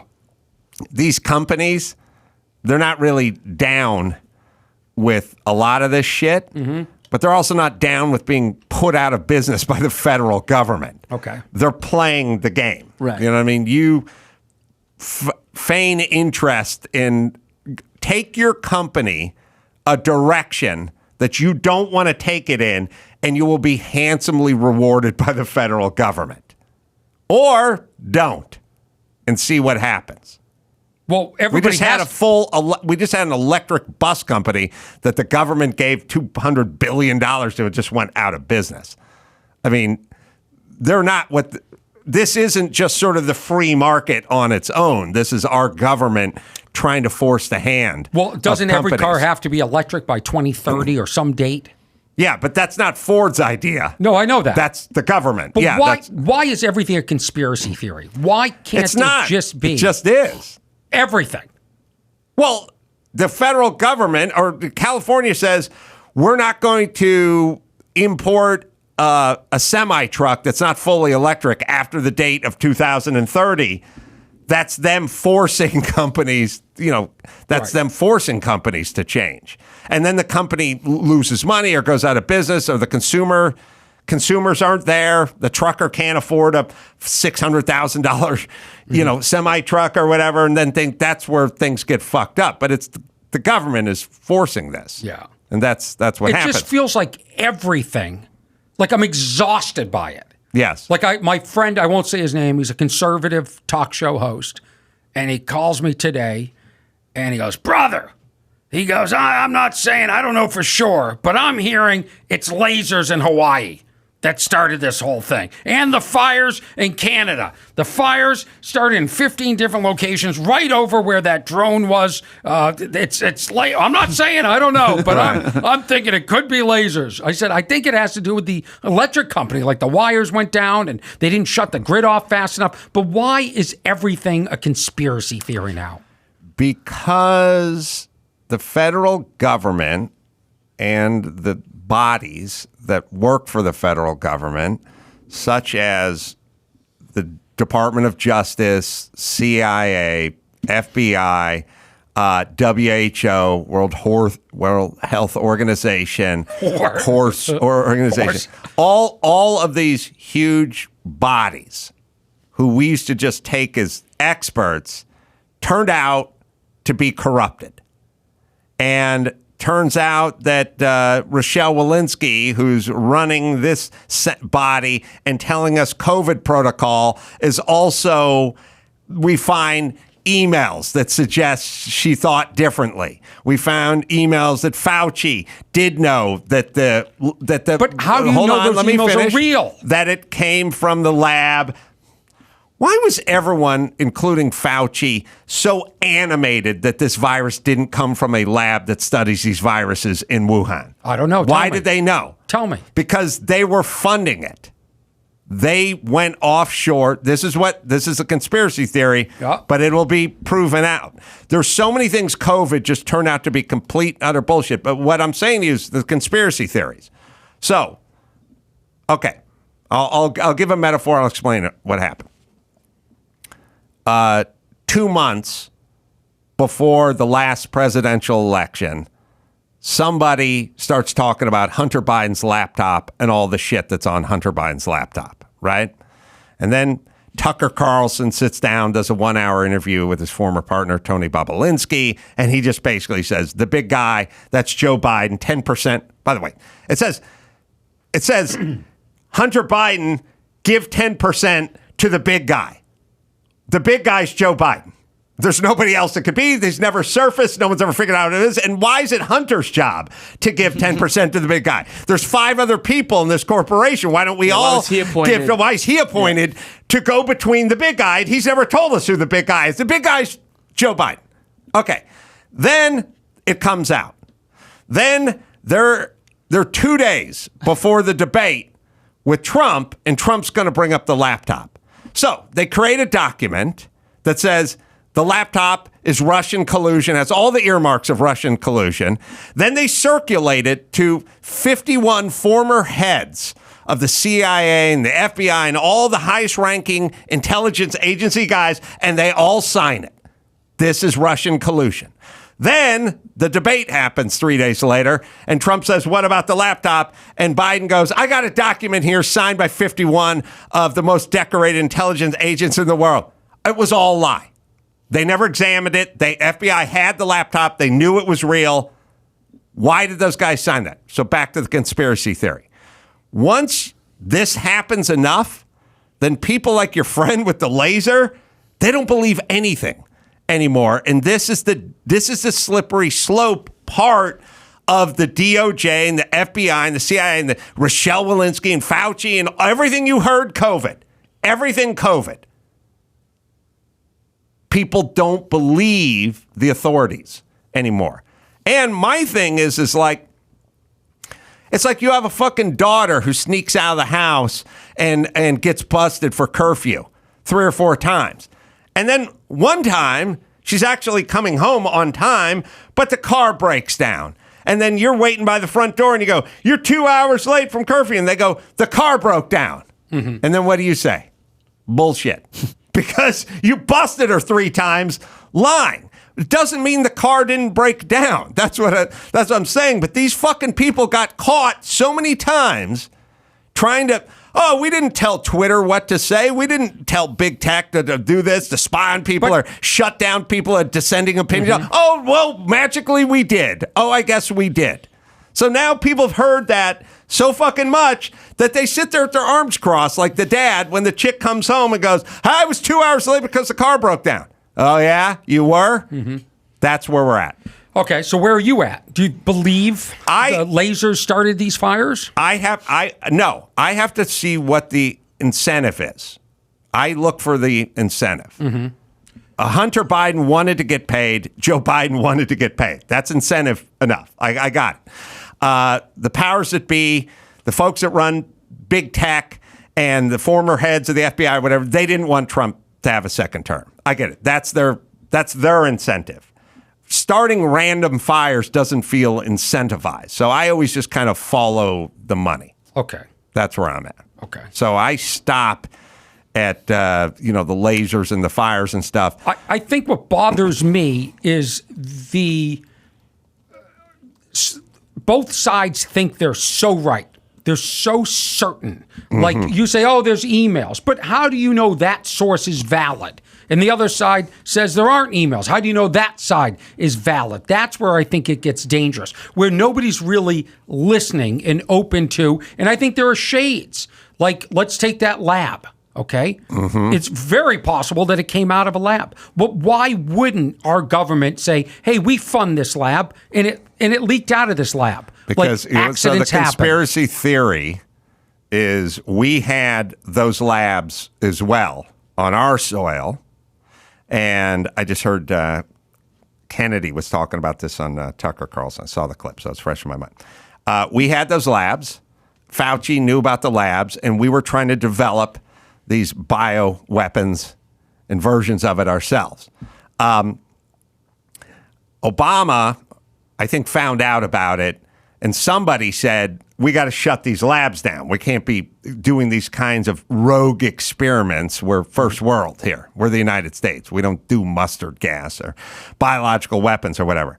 So instead of shutting them, they did. They shut them down, but they didn't get rid of them. They moved them. They move it to China where they will do it, and then we fund it, but it's done offshore. That's possible. But then when we say to Fauci, oh, this thing escaped from a lab, he goes, no, it didn't. It came from a pangolin. Because he knows I love that pangolins. He knows that we're funding a lab. That's there. Now, we'll see but if we this were stuff open comes about out. funding the lab. No, we weren't. We weren't. And that's why Fauci and all the others that knew what was going on got super adamant about it not being from the lab. And I'm sitting in my car listening to KFI going, how do they know it didn't come? Why are they so animated that it didn't come from the lab? Is that what they said on my station? station? Then we find paperwork where basically somebody says, I think this came from a lab, and Fauci's like, we got to shut this guy down. I think it's dangerous So to that's think why people don't believe these people anymore. everything is a conspiracy. I think we're in a really dangerous place. I don't think this is a conspiracy. I think this is what happened. Okay, but I'm not going to weigh in how I feel about any of this stuff, and people will say, oh, Adam Carolla's red pilling you. No, we're just having a conversation, which is what I think is important to have. I think it's important to hear both sides, but I think what really makes me sad is that we live in a world where you wake up, you turn on the news, I don't care what channel you're watching, it's toxic. Everything's toxic. You look at your social media and everybody's having fist fights. Everybody's yelling on planes. Everybody's upset. Everybody's complaining. There's no... Like, we're in a civil war. We're in it. Well, look, here's what I say all the time. They go, look, you got Fox saying this and you got CNN saying that. They're saying separate things. Right. Okay. Fox said Hunter Biden's laptop was real. CNN said it wasn't real. One of them's right. It's not he said, she said. It's either real or it's not. Right. Turned out to be real. Everything CNN said ivermectin was horse paste. Okay. Turned out they were wrong. All the distancing and the masking and the effectiveness of the vax and all that. CNN was wrong about everything.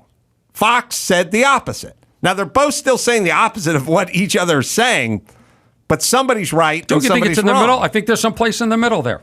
I really do. Okay, what's the middle of the laptop? CNN says it's fake. No. Fox says it's real. It's real. Okay, well, we in the middle? We have to meet in the middle Not there. on this? No, not on that one. Well, I'm saying on distancing and all that sort of stuff. I'm saying most this stuff, this thing either came from a lab or came from the pangolin. The wet market. Where are we gonna meet in the middle? We're gonna figure it out, or maybe we don't figure it out, or maybe we don't know. It'll be from the lab. Maybe it's just a mystery. But why can't we go back to just having a relaxing life, wake up, turn on the TV, and see jizz coming out of the phone? I agree. And listen, me saying it, I think it came from a lab, doesn't make me Ted Nugent. I think it came from the most probable place it would come from. Why does that make me this? Ted Nugent. You know, look at me saying I don't want to wear a mask alone on a horse trail for a virus or wipe down something that's airborne with Lysol because it's an airborne virus. Why does that make me an asshole? I'm just saying I'm just living my life. I heard Tony Bobolinsky interviewed on Tucker Carlson. I was like, oh, this guy seems super credible. What's that guy so up to I believed it. What's Tucker up to? I know you're friends with him. We're going to find out. We are? He's coming on this show. Yeah. He's coming soon. Is he in California? No, I don't. No. I don't think so. I texted him yesterday, and I said, "What's going on? Can you come on the show?" And he said, "Yeah. How about Monday the 28th?" I got to tell you something. Okay. That's what it's like to book guests that aren't comedians. It's so easy. Tucker's like, "What kind of food do you have?" Yeah. Yeah, every non-comedian I've booked, it's like, hey, want to come on? Sure. When? Monday. Okay, be there. What's the address? Comedians, it's like this back and forth struggle. Yeah. And I'm not talking about us. I know No, you think we're I'm the talking good one. about- No, Yeah. we're not Easy part one. of it. We're part of the solution. Yeah. No, I know, because they're all fucking head cases. Yeah. You know? I'm just saying my modern philosophy is to pay attention to what's going on around me, but not make any strong conclusions unless I see it firsthand. But also, it's draining that we are so divided. And social media, too, it's just... I agree. But my solution to the division is not for me to meet you in the middle and be half wrong. Mm-hmm. It's for you to fucking wake up and do everything my way, bitch. All right, we need to take a break. We got some This is a news. marathon show today. We got some news, and we'll do it right after this. Let me tell you about O'Reilly Auto Parts. Wow. You want to save some money? You want to save some gas? Here's a few things you can do to improve your fuel mileage. Check your tire pressure, people. If the tire pressure is low in one or more tires, you're going to use a lot more gas. Check out your owner's manual or inspect the tire yourself to find the recommended pressure. O'Reilly Auto Parts carries a wide range of tire gauges to make it easy to check your tires on a regular basis. It's also a lot safer when they're properly inflated. Always keep your fuel system clean. A fuel injector or carburetor cleaner is a simple, affordable way to remove carbon deposits and moisture from the fuel system and can improve the performance and efficiency of your engine. How about changing a clogged air filter? As an air filter clogs with dirt and debris, airflow becomes restricted and cause your vehicle's fuel management system to use more gas. Changing clogged filters increases the amount of air available to your engine, which boosts your fuel economy. For all the money-saving gas tips you need this summer, ask the professional parts people at O'Reilly Auto Parts or go to O'ReillyAuto.com. All right, Orny Adams is here. Orny? Yeah, I'm here. No, I'm going to be coming by your house, giving you some home improvement tips, right? Yeah. It's coming up. I think I got it. You do? I mudded. You mudded. I patched. I taped. Taped and mudded? I taped, mudded, sanded. Mudded again, sanded. Mudded a third time. Yeah. Caulked around the window. You taped and mudded. With Ken, my neighbor, who knows the everything. old guy. Ken's The old good. guy helped. Ken's Yeah. good. Then Ken said, "You're all set. Now you just need to paint it." So you're slinging the joint compound? Yeah, doing it all. I bought everything. You'll see it. I have the mutter thing, but Ken is like an artist. He goes like this. You got the trough, The mud trough. The mud. Did mud you is- get topping or just joint compound? I mean, I can show you the picture. I got the badass stuff. It's a box about this big. Is Ken using two broadknives? He's got 9-inch, like a 6-inch. I got the 3-inch. I chip away first. Dust all over the place. So, So he's handling the he's joint helping compound. a lot. No, I did some stuff too. I did some stuff because you can go big, and then the problem is that there were like uneven parts of the wall because of either shifting, but with the metal around the window, Yeah. it's sort of, so we made it all smooth and Corner really nice. bead. Corner bead, that's it. Yeah. So now it has to be painted. So Your window's not cased. Doesn't have wood trim. No. Got a corner bead. Yeah, mid-century modern. Oh, nice. Yeah, it's a nice, you'll see. But I really think I need help painting. I think I need help. And I text my painters. They don't text me back. I don't know what that's all about. Can't get your comedian friends to come over and help? No, well, you. Oh, you're cut. Yeah. You might be getting put to I got work. you. I got a roller for you. The thing I don't get is at home, I won't say where, but at one of these stores, Yeah. they color match. It wasn't even close. And then the guy was upset. I'm like, this isn't even close. He's like, what do you want me to do it again? I'm like, well, it's not close. Have you had that experience? Some are better than others. Usually if you're going to paint, you got to paint the whole wall. Like Yeah. you can't just do a spot. It always doesn't show well. So do the whole wall. Okay. That's what I'm saying. All right. Give it to us, Chris. What do we got here? All right, so the latest with the Mark Zuckerberg versus Elon Musk fight. Zuckerberg just went on Threads. It's a Twitter rival social media platform, and just wrote, "I think we can all agree Elon isn't serious, and it's time to move on. I offered a real date. Dana White offered to make this a legit competition for charity. Elon won't confirm a date. Then he says he needs surgery and now asks to do a practice round in my backyard instead. If Elon ever gets serious about a real date, an official event, he knows how to reach me. Otherwise, time to move on. I'm going to focus on competing with people who take the sport seriously." It does seem like Elon's ducking him a little bit. You look, everything in life is all sort of bottom line. Like when it's like dating. You know what I mean? You went on this date. Yeah. You think you had a good time. You think she had a good time. But if you call her for the second date and she's like, oh, I can't, this weekend is bad because, whatever. And then you call her for another date and they're like, oh, this is bad. This is bad. You know what I mean? Then she's not interested. Yeah. When people are interested, they make that. Like when people go, Right. I'm just not dating right now because I'm really focusing on my career. Yeah. I'm really focusing on my studies right now. So just kind of taking a break from dating. It's like, okay, what if Tom Brady asked you out on a date? Would you go? Oh, fuck yeah. Okay, well then what are you doing? Yeah. You're taking time out. So Musk is not interested. Not interested. Yeah.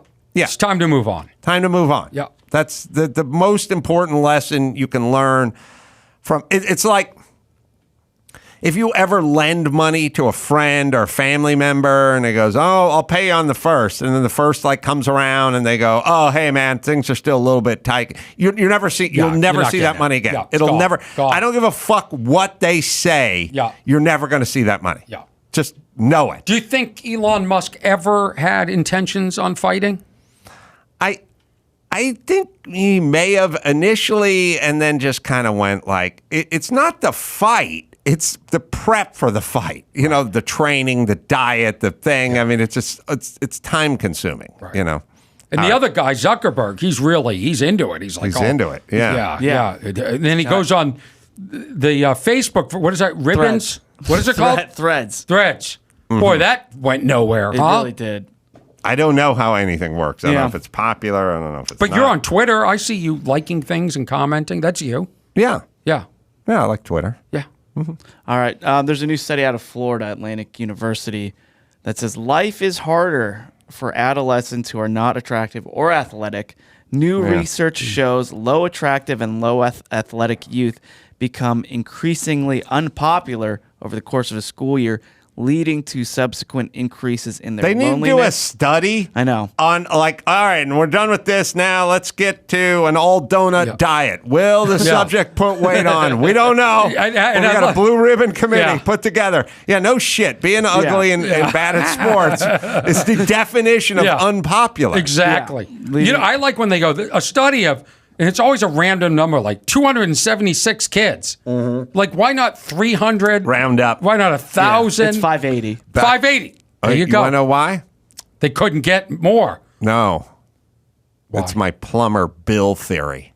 Oh. When the plumber goes, he gives you the invoice after spending half a day at your house, and it's like $1,000. You go, 1,000? 1,000 even. You're like, okay, what kind of scam you fucking around here? But if he says $987.63, plus that includes parts, you go, oh, yeah, shit. Yeah, let me get a checkbook, right? Yeah. You can't go round. You go round, you're not legit. That's why they pick specific numbers. Okay. I don't know. Sense. But that's weird. 580. 580, and it also increases I'd alcohol pull, misuse. Tell me they've done 580 versus 500 of this study. Okay. They've done 580 kids in the study. What was the study? That life is harder for adolescents who are not attractive or athletic. All right, and then what'd the other group do? They did 500. Get the fuck out of here. I don't believe a word. Yeah. See that worked? Yeah. That study. barely. That's how it works. That study seems so common sense. It reminds me of when I did radio in San Diego. The Union Tribune had a headline one day that says, "Sleep changes are hard to adjust to. NASA says. Okay, you could have just asked people who were sleep deprived. Or anyone who went to Europe for 2 weeks and then came back home. And I think you have to do these studies. You have to scientifically prove something, even if it's obvious. So in terms of being bad at sports, I don't know. Does anyone give a fuck about sports anymore? I mean, they Less and really, less, yeah. they really don't. I mean, I talk to my son and his friends and whatever. Half of them golf. They don't even play. Football's fucking out the window. There's no more be a football hero in high school. No one gives a fuck about your sports anymore. It's just, it's not a thing that it's not what it used to be. Yeah, if you're world class at something physically, fine, but it's not really a thing anymore.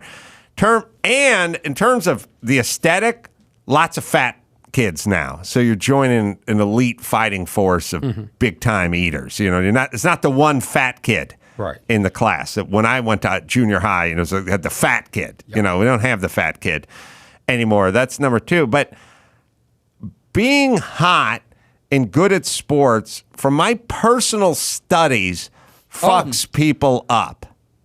And how many people were in your study? 580 or Yeah, 580. Oh, that's I studied legit, 580. Yeah, it's legit. I know people in my life that are naturally great looking, who I've been associated with a few freaks of nature, just men and women, who just eat whatever the fuck they want, do whatever they want, never have to fucking work out, and look fucking killer in a bathing suit. I know this guy.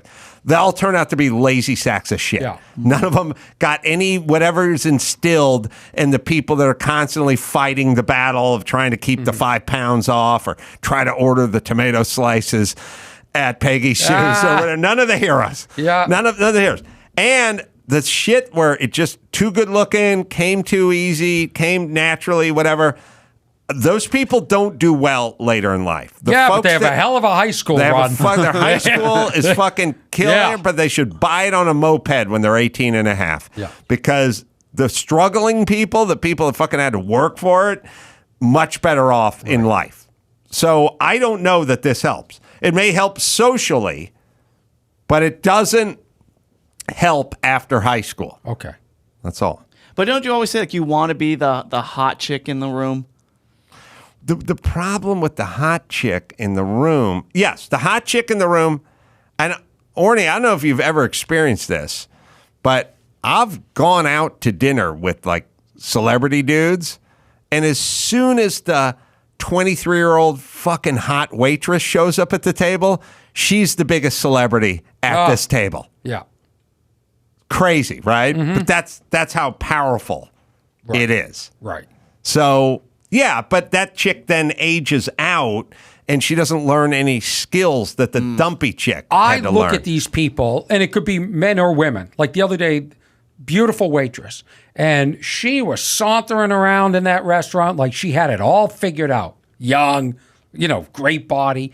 And I look at her and I go, it doesn't end well. It won't end well for you. Young. Like you can enjoy it, like you think you figured it out, and you think like people like me didn't, but you'll see. You'll see. Something's going to get you. Young, dumb, phone full of cum. Yeah. Oh! Get on my bike. Get on my bike. You're going to have to cite Adam Carolla if you use Yeah. that. I'm not. No, that's not, it's not my brand. My brand is, you know, not conspiracy theories and. She'll be on sofa in a few years, just wandering the streets. That's talking to exactly it. herself. She'll marry the wrong guy, the guy at the nightclub. On And you know sofa. how that ends. Oh, not the guy from the nightclub. Never ends well. Oh, man. Never ends well. The guy who's good looking, who thinks he doesn't have to have a job because he's good looking. Right. He'll just create videos. Mm-hmm. That doesn't end well. See, Never ends well. You know what the best combination is? Win-win. A dude like me. Good looking in high school, thought he looked like shit. Yeah. That's where you get the work ethic and the aesthetics. Yeah. Now, I don't like to talk about myself. Yeah, I feel the same way. I like women that are unassuming, that don't know that they're beautiful. That's right. They don't lead with that. That's what I'm looking for. Yeah. Yeah, second date coming. We'll see. Not after you get thrown out of a restaurant. They want nothing to do with you, sir. Celebrity. We have a bigger celebrity. Mr. Carolla's coming here at 7:30. You could have just said another celebrity. We'll do the bigger man. Okay, go ahead. I got it. Hold on a sec, sir. Mr. Adams, you're gonna have to leave. We have a bigger celebrity. Just coming say celebrity. They're all bigger.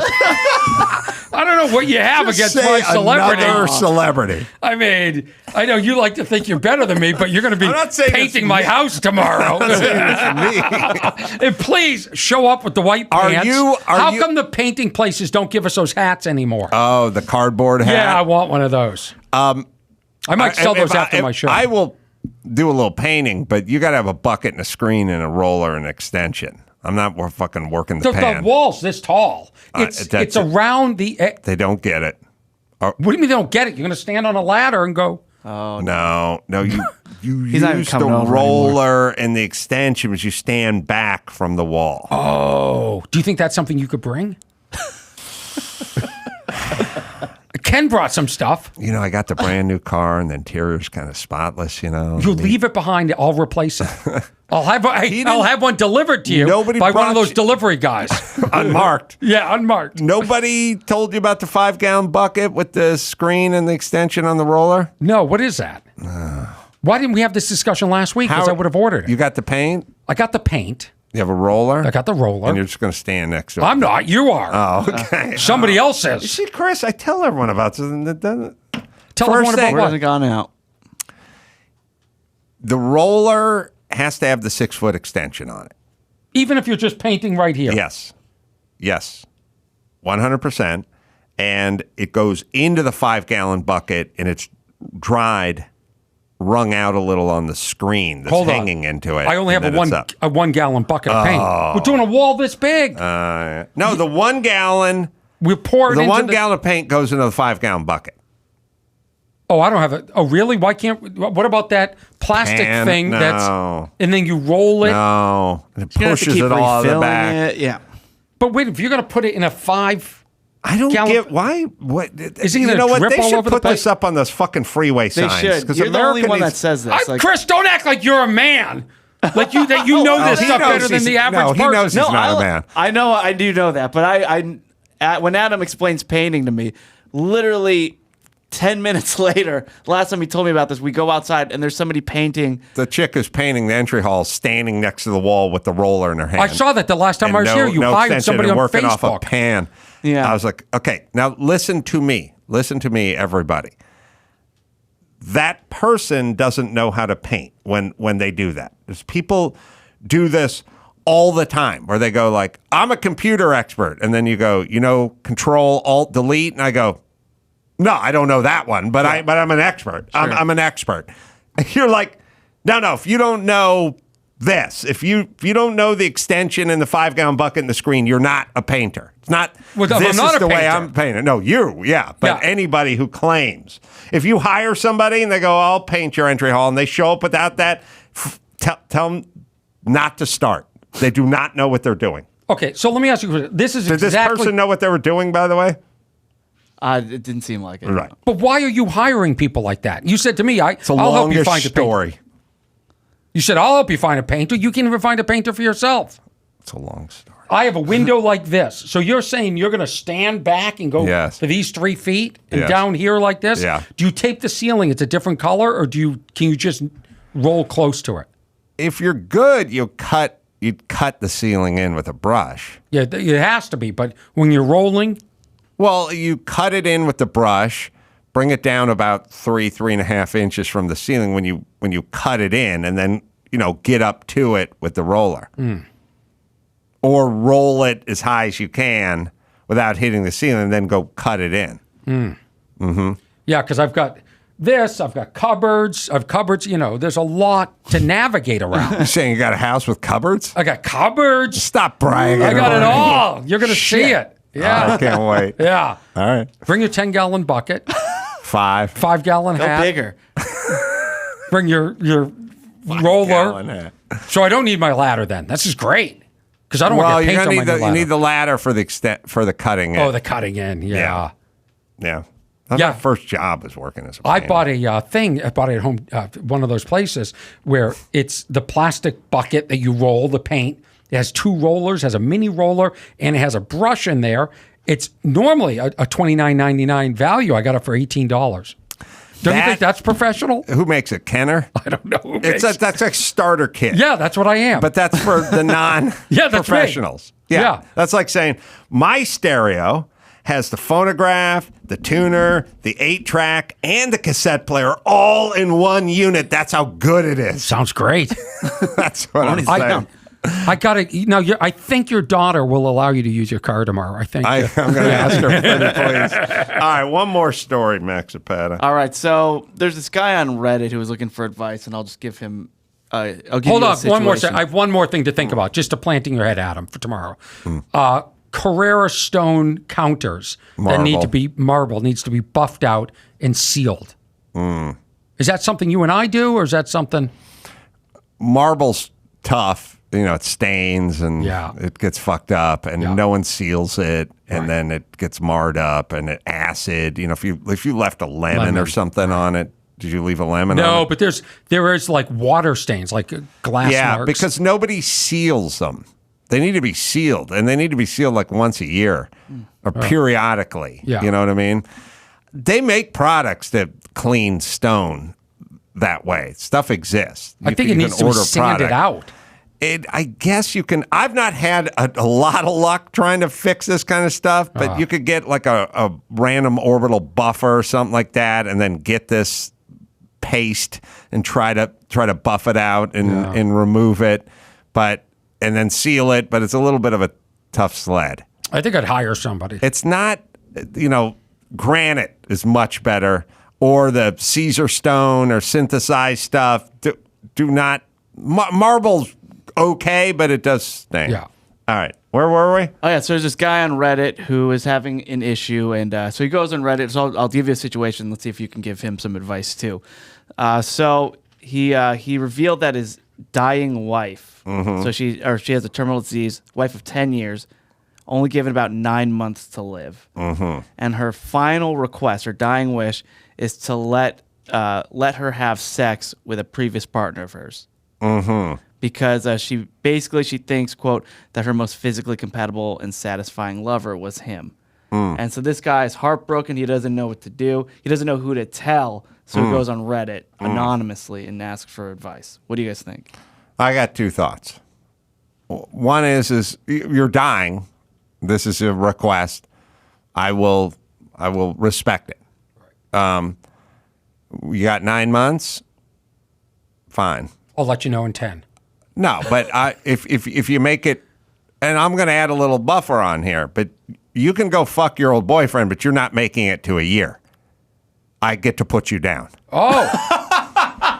So That's how it ends? I want you to snuff film? think. I want you to think very carefully about this. Yeah. I don't know how much of this is accurate. Maybe you just want to fuck your beau from high school. Mm-hmm. I'm not sure. I'm not a doctor. I haven't studied the lab. I haven't seen the lab on you. But if you say you got 9 months, I will believe you. But you're not making it to 12. You understand? Yeah. So if you'd like to do it, I'll my blessing. That's number one.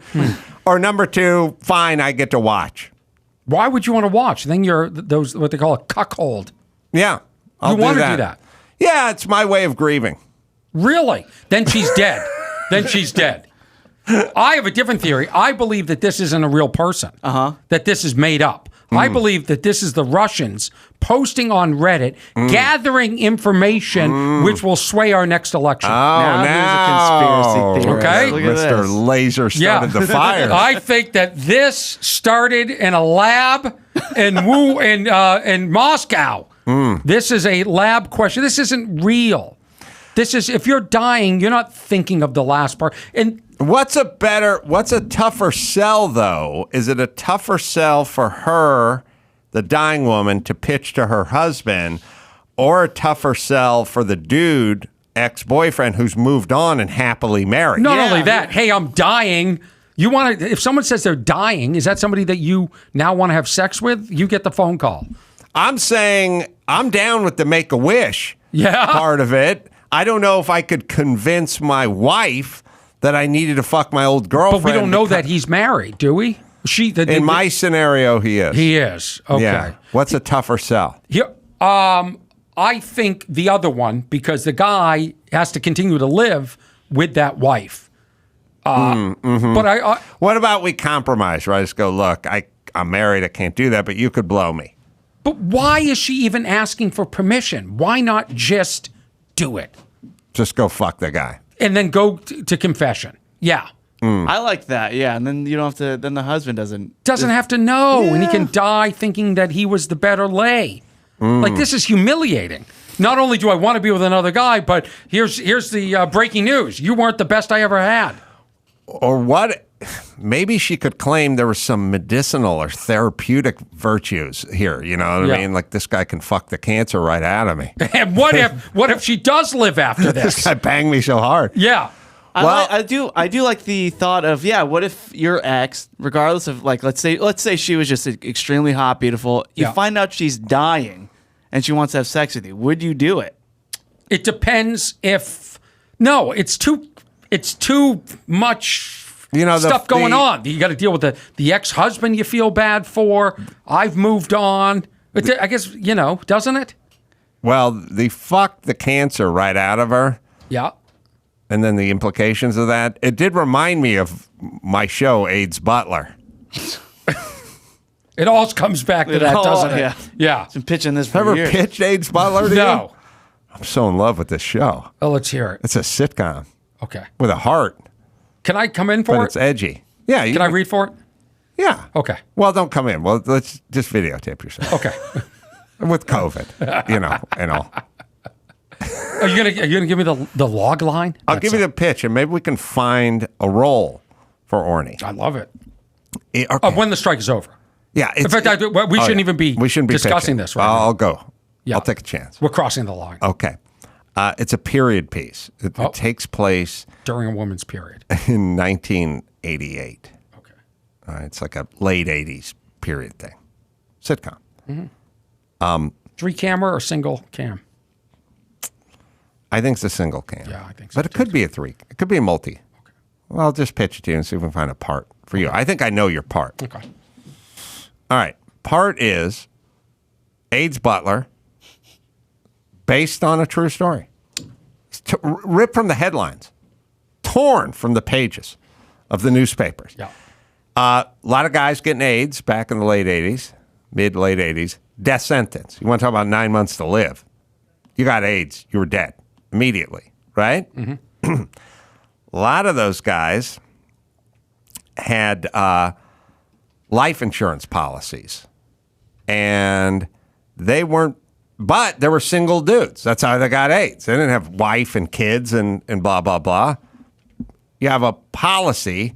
It's worth $1 million, but I'm going to be dead in 6 months. And my fucking dad disowned me when I told him I was gay when I was 15. So who am I giving this fucking money to?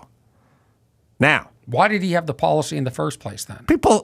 Certain amount of people have life insurance, and then they get AIDS. Oh, okay.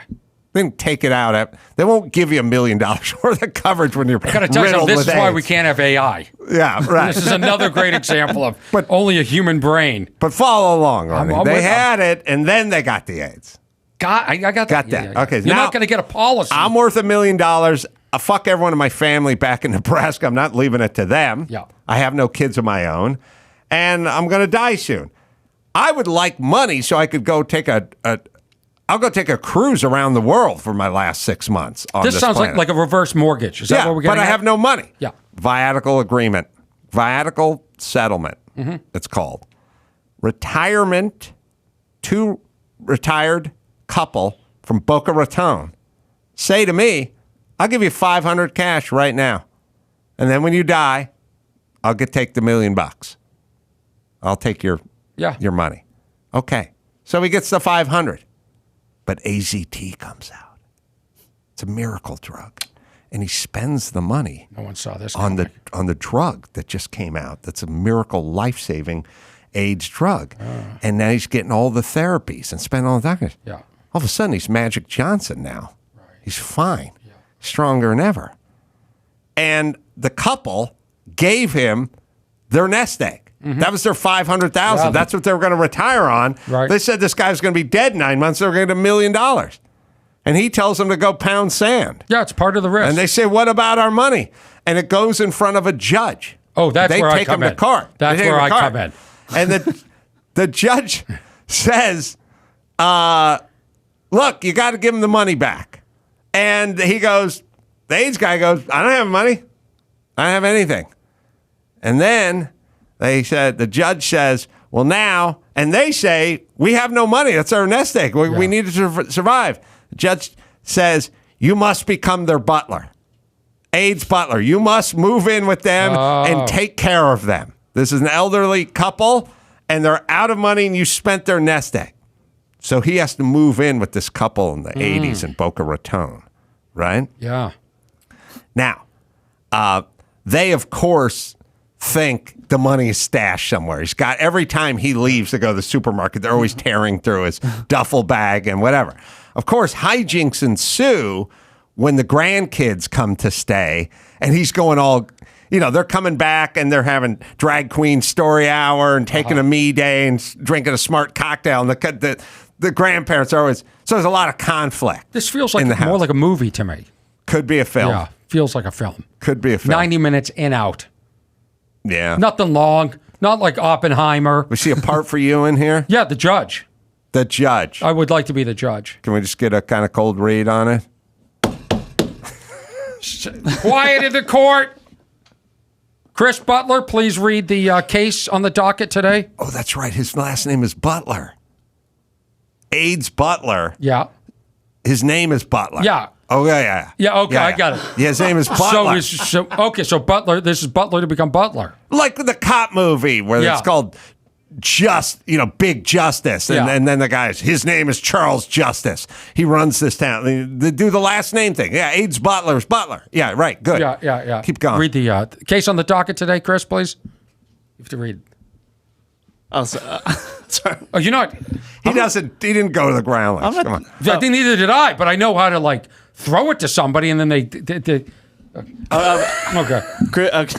Wait, is Chris Butler reading the? No, you're the name is kind of confusing. No, you're the. I thought I was Chris Butler. No, you're not. You're too fat to be an AIDS victim. Thank you. Wow. Yeah, sorry. You're the guy. Okay. Chris Bailiff. The bailiff. Yeah. Okay. Chris Bailiff. Did I call him bailiff the first time? Butler. No, it was Chris Butler the first time. Okay. He's Chris Bailiff. But the bailiff is named Butler too. You should know that Orny uses different words that mean different things for not the thing he's thinking of. Yeah, he's I'm a sorry. comedian, for Christ's sake. I get the confusion. This is one of those things where you kill on stage and then you come home and look at the tape and you're like, why were they even laughing? I said the wrong word. Right. I wasn't even saying it right. The court has Chris Butler being assigned to live with the elderly couple in Boca Raton. Yeah. That's what's happening. All right. You know what? Just videotape it and send it to the why don't you office. tell me what you would like me to We'll send say? you a You're the link. writer. Give me a line. Well, you have the butler. Yeah. I mean, you have the AIDS patient who's collected all the money. You have the elderly couple in there. He's claiming the money's gone, and they had a deal. The elderly couple's claiming they were bamboozled. Mr. Butler, Yes. do you have proof that these funds have been spent and that you're financially broke? Your Honor, I don't keep receipts.